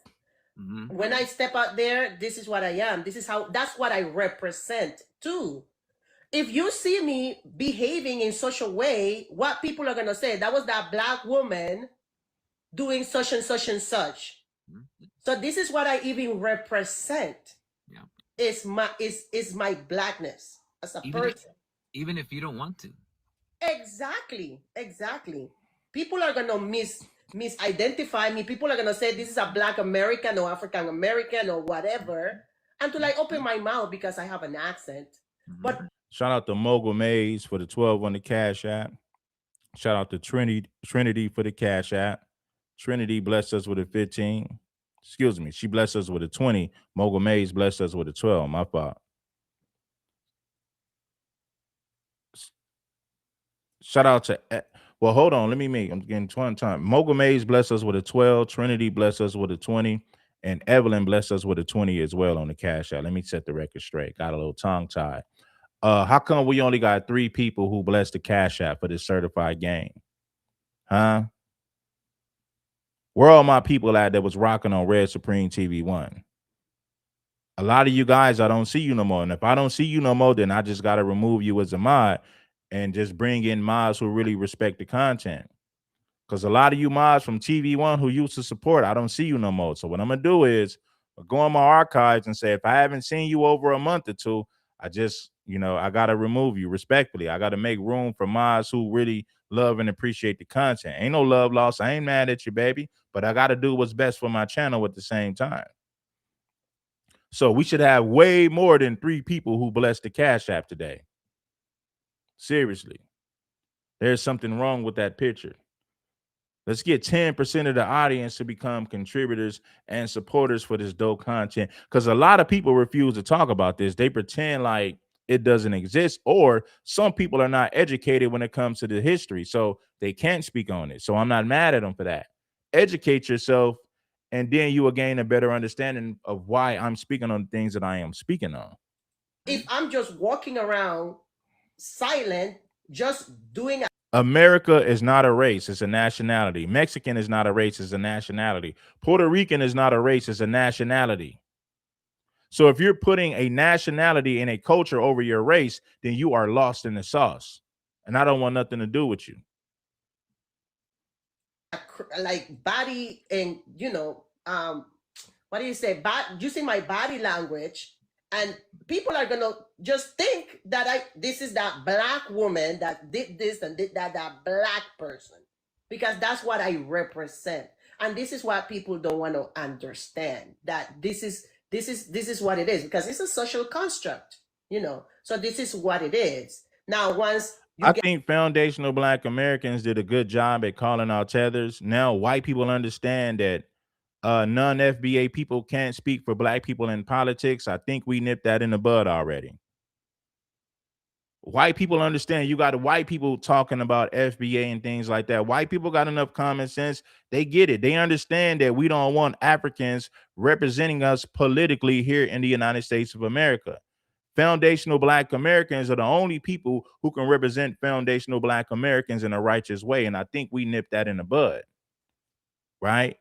White people got enough common sense to know that that's going to be frowned upon in the FBA community. You cannot use African tethers to represent us politically in the United States of America. We nipped that in the bud already. Get to know me and talk to me, and that's where everything else comes in. But this is my representation. This it doesn't say here. Kamala, listen. If it wasn't for this FBA movement, Kamala would have won that election. If it wasn't for the FBA movement, Kamala would have won that election, because you had a decent amount of Black people who didn't vote for Kamala because we understood that she was a tether and she didn't represent FBA. Let's listen. Let me be real. If you remove the FBA movement, Kamala Harris would have won this election. She would have won this election. But Black people with common sense had enough. Black people with common sense had enough education to understand that Kamala Harris is not going to represent Black people. She's not. She's going to represent immigrants. She's going to overpopulate the communities. She's going to keep the borders wide open. And I think those of us with common sense had enough education and knowledge to understand that. Now, then people say, well, why do you vote for Donald Trump? He's a white man. Donald Trump is doing a better job at being a president than Kamala Harris could have ever did. And that's not to say that we agree with everything that Donald Trump does, but at least Donald Trump made deportation a top priority on his list. Kamala Harris would have never prioritized deporting these immigrants that's overpopulating our country. She would have never done that. Seriously. If Kamala Harris would have won this past election, America will be way worse than it is now. Let me repeat that for you people who are too slow. If Kamala Harris would have won this past election, the United States of America would be in worse shape than it is right now. It would be way worse if that broad would have won this election. Those of us with common sense understand that. She would have kept the borders wide open. Millions on top of millions of immigrants would continue to overpopulate this country. The United States of America would be a mess if Kamala would have won this election. Donald Trump has his problems. Do we agree with everything that he does? Absolutely not. But Donald Trump is doing a better job at being the president than Kamala Harris could have ever did. I'm Panamanian. It doesn't say here I have this amount of black, this amount of indigenous, this amount of Spaniard. It doesn't say none of that. It doesn't even say Panamanian. Exactly. So and that's what I tried to bring to the attention to the black Panamanian guy that came. Terco. I said, are you black presenting? And he said, are you black presenting? Are you Latino presenting? Yeah. No, you're not. Did you saw him? You saw him? Huh? He was on camera? Of course. He was black presenting like me? Of course. I have the video. I'm going to post. Shout out to Ricardo for schooling this woman who doesn't have the common sense, right? She just likes to not. Check this out. Welcome to Mexico Unexplained, where we will explore the magic, the mysteries, and the miracles of Mexico. This series presents information based partly on theory and... Shout out to Black Bear for blessing us with a 5 on the Cash App. Shout out to Royalty for blessing us with a 10 on the Cash App. Shout out to my girl Tracy for blessing us with a 25 on that Cash App. Much love for all of... I appreciate you all for the love and support. Conjecture. The podcaster's purpose is to suggest some possible explanation, but not necessarily the only ones to the subjects we will examine. Here is your host, Robert Bitto. Welcome, and muy bienvenidos to episode number 238 of Mexico Unexplained, where we examine the magic, the mysteries, and the miracles of Mexico. I'm your host, Robert Bitto. In colonial Mexico in the late 1600s, if a Spanish person had a child with an indigenous woman, the child would be considered mestizo. If that same Spanish man married a woman of African descent, their child would be called mulatto. If the mestizo married an indigenous person, their three-quarter indigenous child would be considered a coyote. However, if that same mestizo married a European, their child of one-quarter indigenous blood would be called a castizo. If that castizo then married a Spaniard, their child with only 1/8 indigenous background would be classified as español. But if that castizo married a half-Spanish, half-native mestizo, their children would be called chamizos. That mulatto mentioned earlier, well, if he decided to marry an indigenous woman, their offspring would be called a chino cambujo. That's not to be confused with a lobo, who has 3 indigenous grandparents and that one grandparent of African descent. And there were 2 types of Spaniards, too. They all represent their homelands, and that does hurt FBA. This is why, like I said, I think foundational Black Americans did a great job at letting the white man know that we will not accept Africans representing foundational Black Americans politically in this country. It is unacceptable, and we won't stand for it. An African cannot represent foundational Black Americans politically in this country, the United States of America. Absolutely not. So I believe we nipped that in the bud. You're not going to bring in some African tether to represent us politically in the United States of America. We ain't going for it. We stood on business. Shout out to FBA for standing on business. Peninsulares, who were born in Spain, and criollos, who were born in the New World, which was an important distinction. Did you get all that? There will be a test at the end of this episode. The staggering number of racial classifications found in Mexico by the end of the 1600s did not always exist. In its newly conquered lands in the New World, the Spanish crown established 2 separate legal and social systems for Europeans and the indigenous. The República de Indios included all the laws and expectations made of indigenous people, which was incredibly lengthy and detailed. While newly conquered natives of the country that would later be called Mexico were forced to pay tribute to the crown, They were considered born innocent and not subject to the rigors of the Holy Inquisition. This set of laws recognized indigenous titles of nobility and gave special privileges to certain native groups that helped in the conquest of the Aztec Empire. Tlaxcalans, for example, could ride horses and carry firearms, when most natives of colonial Mexico were forbidden to do so. Although not punishable in a legal sense, indigenous people were also prohibited from wearing certain articles of European clothing. The Spanish of New Spain and their descendants were subject to the laws under the counterpart of the República de Indios, called the República de Españoles. Spaniards and their descendants had their separate laws and social rules. While the Españoles were not required to pay tribute to the crown, they were subject to the Inquisition.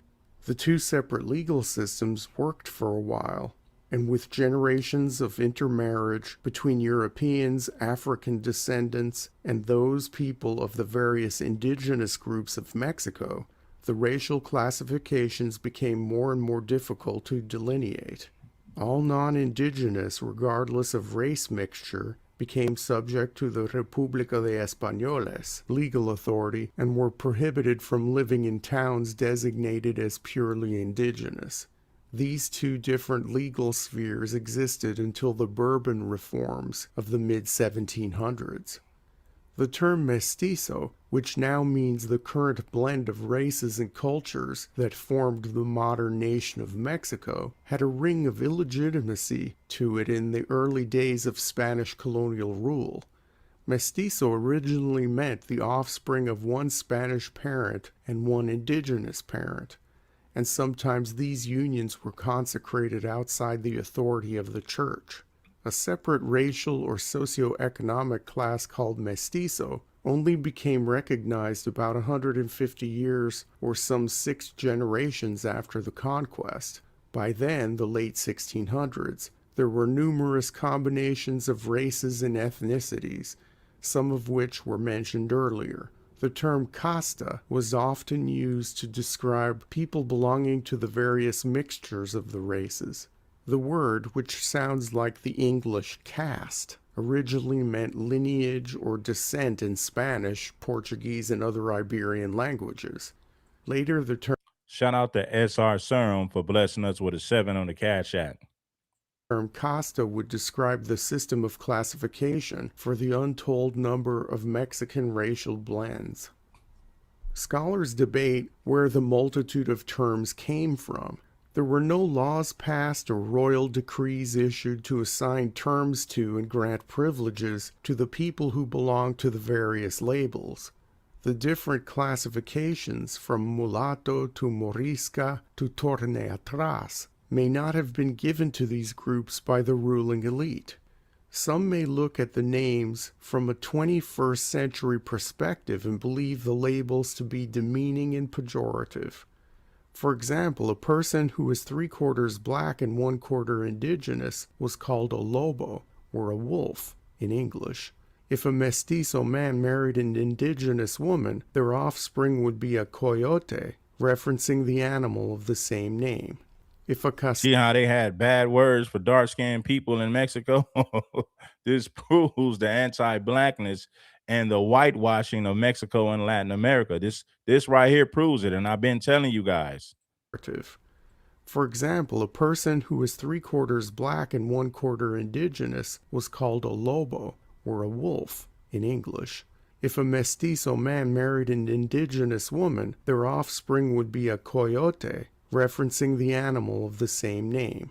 If a castizo, a man with a Spanish father and a mestiza mother, married a mestiza, their child, who would be 5/8 Spanish and 3/8 native, would be called chamizo, which loosely translates to English as burned piece of wood. Those eager to cry racism today might think it is obvious that such terms as coyote and burned piece of wood came from the whiter European elites and was used in a derogatory way, because who would ever want to call themselves such things? Perhaps this is not all as serious as some scholars and racial revisionists of today would have us think. Perhaps these terms bubbled up from the folk and were used proudly or jokingly to self-identify.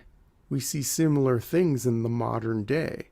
Can we draw conclusions from those examples? I will step out of the role of objective podcaster to give an example from my personal life. My own mother, who is a mix of German, Delaware Indian, Scottish, French, English, and Swedish, often gets many questions from strangers about her ethnicity, which is a mystery to those who think it is important. I have been in her presence when people have used Spanish with her, have asked her about her racial background, or Make sure that you guys bless the like button. It ain't nothing. We need 100 more people to bless that like button. It ain't nothing. Make sure that you do so for sure. Yeah, King Supreme on a rise, baby. even wondered what tribe she was from. Ever since I was a little kid, my mom would always respond with this: I am a mutt. So she is self-describing as a mongrel dog. In a phone conversation with her on April 10th, 2021, I asked my mom why she calls herself a mongrel dog when asked about her heritage. Her reply, "Oh, I don't know," and she just chuckled. No formal power structure put that term in her head. There are others in America who are of mixed heritage or don't know anything about their own ethnic background or who just don't care, who say they are Heinz 57. So are these people demeaning themselves and invoking patriarchal, colonialist, racially suppressive terms by identifying as bottles of ketchup? Are these terms racism at all? Of course. The Spanish conquistadors whitewashed Mexico and Latin America. Of course, they got negative words for anybody that's associated with being black. That's a part of their culture. It's a part of who they are. It's a part of their identity. It's been embedded in the history of their country for centuries. So of course, they're going to continue to practice these beliefs. They've been indoctrinated to believe this. They've been indoctrinated to feel that way about dark-skinned melanated people. This is a known fact. The Europeans whitewashed Mexico and Latin America. This is a known fact. All you got to do is study the history, baby. Or is it part of a lightly humorous take on something that might not be all that important to the person self-identifying with their respective label? Back to New Spain. In the eyes of the colonials, Europeans were at the top of the socio-economic order, if in name only. The Spaniard who mixed with indigenous could have the indigenous washed out of his... Well, this is why I'm correcting him, because he's saying things that is true, but he's trying to justify the anti-blackness of the European slave masters, and I'm calling them out. I'm calling them out. Of course, this is a white man, a white Mexican who's telling his history. Now, one thing that he's real about, we understand that the Europeans in Mexico placed themselves at the top of the casting system and placed black folks at the bottom, which justifies anti-black racism, not only in Mexico, in Latin America as a whole. Or is it part of a lightly humorous take on something that might not be all that important to the person self-identifying with their respective label? Back to New Spain. In the eyes of the colonials, Europeans were at the top of the socio-economic order, if in name only. The Spaniard who mixed with indigenous could have the indigenous washed out of his family in 3 generations, if the descendants stuck to marrying Europeans. Hence, we see in the paintings the offspring of a Spaniard marrying a castizo called Español. This was not the case with Africanness, and no matter how many generations married into other races, the black was always there. 8 generations into their colonial project in the New World, the Spaniards had a hard time classifying the mixes they saw around them. Perhaps this is why some of the terms are so borderline humorous that they were most likely not taken too seriously. Take, for example, the mix of a European father and a mother whose parents were Spanish and an albino of any race. That person was classified as tente en el aire. The closest English translation that makes sense of this old Iberian term is hands in the air, as in who the heck knows. If the tente en el aire married a mulata, the literal racial classification for their offspring was no te entiendo, or in English, I don't understand you. Such classifications showed the futility of trying to make this system work. It got to the point where people were just unclassifiable, and some people were clearly having fun with this. By the time of Mexican independence, some 12 generations after the conquest, the only term from this system to survive was mestizo, and as mentioned before, that took on a new meaning to describe the blend of everyone in Mexico into a new ethnicity and culture. We see the multitude of racial and ethnic terms of colonial Mexico in two distinct places. The first was in legal documents or other written accounts from the time. The second was in art, specifically in what is known today as casta paintings. The legal documents, like police reports of today, see the need to mention race as a descriptor, but there never seems to have been anything important connected with these racial classifications. For example, nothing exists in the volumes of colonial legal proceedings that penalizes or sanctions anyone for doing something outside the bounds of their racial or ethnic designation. This was because there were no actual laws penalizing the crossing of these somewhat arbitrary boundaries, going beyond the special treatment afforded to the indigenous in the early colonial period. The documents only mention in passing whether the person was albarazado, mestizo, china kombucha, or whatever. There was little written about all of this outside the legal realm, which gives scholars little to go on to determine just how important the classification system really was. The colonial era left modern people a treasure trove of illustrations of these racial designations in the form of the famous casta paintings. These paintings started being made in Mexico in the late 1600s and early 1700s by Mexican artists. They showed scenes of family life, almost always a man and a woman, each of a different race, together with their offspring, and labels on the top or bottom of the canvas to denote the name of the racial blend. Most all art in the New World up to this time had been religious, and the style of these paintings, including postures and facial expressions, are reminiscent of Renaissance depictions of the Holy Family, saints, and angels. The casta paintings were done in sets, always with the españoles as the first in the series, followed by the mestizo. Later interpretations of these paintings see a rigidity in the racial classifications, which caused some scholars to assume rigidity in real-life socioeconomic hierarchy. That may be easy to assume, and is... Now check this out. Check this out right here. Check this out right here. So what a lot of people don't know is that Mexico is bordered with Guatemala. Yes. Okay? We don't let them in. So the same thing that America does to Mexico, we do to Guatemala. Okay? It just, the news is CNN, Fox, CNN, MSNBC, New York Post, they're never going to show you that. But just so you know, Mexico is extremely racist. So we have what are like Guatemalans, even to its own Mexicans. So you got to remember, Mexico was dominated by the Spaniards. The only reason I look the way I look is because I'm 65% Spaniard. Yeah. Mexicans, like real Mexicans, or which is known as Mexica, not Mexico, Mexica, are 5'4", super dark with big noses and the heads pushed back. Aztecs and Mayans, like Indians. Like Indians. Yes. Well, we're natives, right? Yeah. So we're blended. So the reality is, in Mexico, till this day, if you are not light complected, somewhat tall, you're frowned upon to this day. And by the way, they're very. So what a lot of people don't know is that Mexico is bordered with Guatemala. Yes. Okay, we don't let them in. So the same thing that America does to Mexico, we do to Guatemala. Okay, it just, the news is CNN, Fox, CNN, MSNBC, New York Post. They're never going to show you that. But just so you know, Mexico is extremely racist. So we have what are like Guatemalans, even to its own Mexicans. So you got to remember, Mexico was dominated by the Spaniards. The only reason I look the way I look Yes. is because I'm 65% Spaniard. Yeah.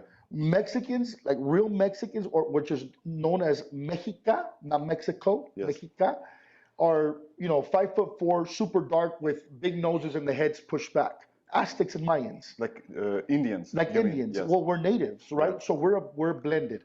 So the reality is in Mexico till this day, if you are not light complected, somewhat tall, you're frowned upon to this day. And by the way, they're very. So what a lot of people don't know is that Mexico is. All right, so he broke that down. He broke it down. Assume, and is perhaps a little lazy in an academic sense given the reality of Mexico in the 17th and 18th centuries. A person experiencing poverty in Spain who arrived in colonial Mexico did not automatically receive magical privileges when he stepped off the boat in the New World. He most likely labored in a mine or worked in a menial agricultural job and remained poor throughout his life. While he was legally allowed to carry a sword due to his race, he probably could not have afforded one. And while the Indios were low on the racial totem pole, along with the people of African heritage, this newly arrived poor person from Spain remained poor throughout his life. While he was legally allowed to carry a sword due to his race, he probably could not have afforded one. And while the Indios were low on the racial totem pole, along with the people of African heritage, this newly arrived poor person from Spain most likely marveled at the riches of the indigenous elite classes, or felt a sense of envy upon seeing the prosperity of a successful African or mulatto merchant. These categories, as seen in the Costa paintings, apparently were very fluid, and as discussed earlier, sometimes people were just not classifiable. By the time the paintings debuted, plenty of racial blending had occurred. By the mid-1700s, the Costa paintings became incredibly popular in Europe. Europeans were intensely curious about the New World, about the exotic flora, fauna, and people in the newly discovered lands beyond the seas. Europe was coming into the Enlightenment, and with it came a need to classify and catalog everything found in the world, including people. The Costa paintings were collected by European elites and exhibited in what were called cabinets of curiosity in Spain, which were rooms in private upper-class residences featuring artifacts and other items of interest from the world beyond Europe.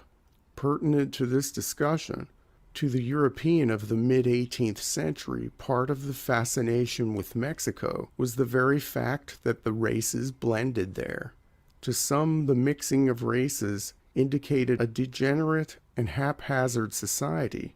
Many could not imagine people of different ethnic and racial backgrounds living together as they did in New Spain, because that was so outside the continental European experience.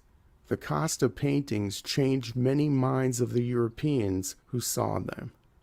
Instead of the chaos imagined, the beautifully executed paintings showed an abundant, civilized, and organized life in colonial Mexico. The tender family scenes showed to the world that this complex and prosperous multiracial society was all bound together by love. Thank you once again for listening to another episode of Mexico Unexplained. Remember to like and subscribe to us on YouTube and follow us on Twitter. Tell your friends by sharing these shows with others. Please go to our website, MexicoUnexplained.com, for references, illustrations, and for free access to transcripts of past shows. Please visit Amazon.com to purchase the books Mexico Unexplained and Mexican Monsters to get hard copies of the magic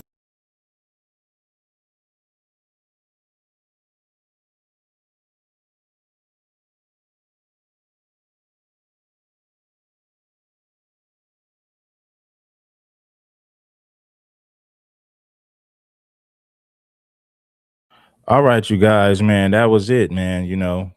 That's enough for today's show. Make sure that you guys bless the like button if you haven't already. And yeah, man, I'm standing up for the people. We're sharing history, knowledge, and information, knowledge that you can't get in college. I suggest that you pay homage in a major way. So hit the like button if you haven't already. Share the game from King Supreme. King Supreme is taking over for 2026. Disrespect will not be tolerated. Anti-black racism will be put on blast. Quick, fast, in a major way. I'm up out of here, you guys. I appreciate everybody for pulling up. I'm out of here.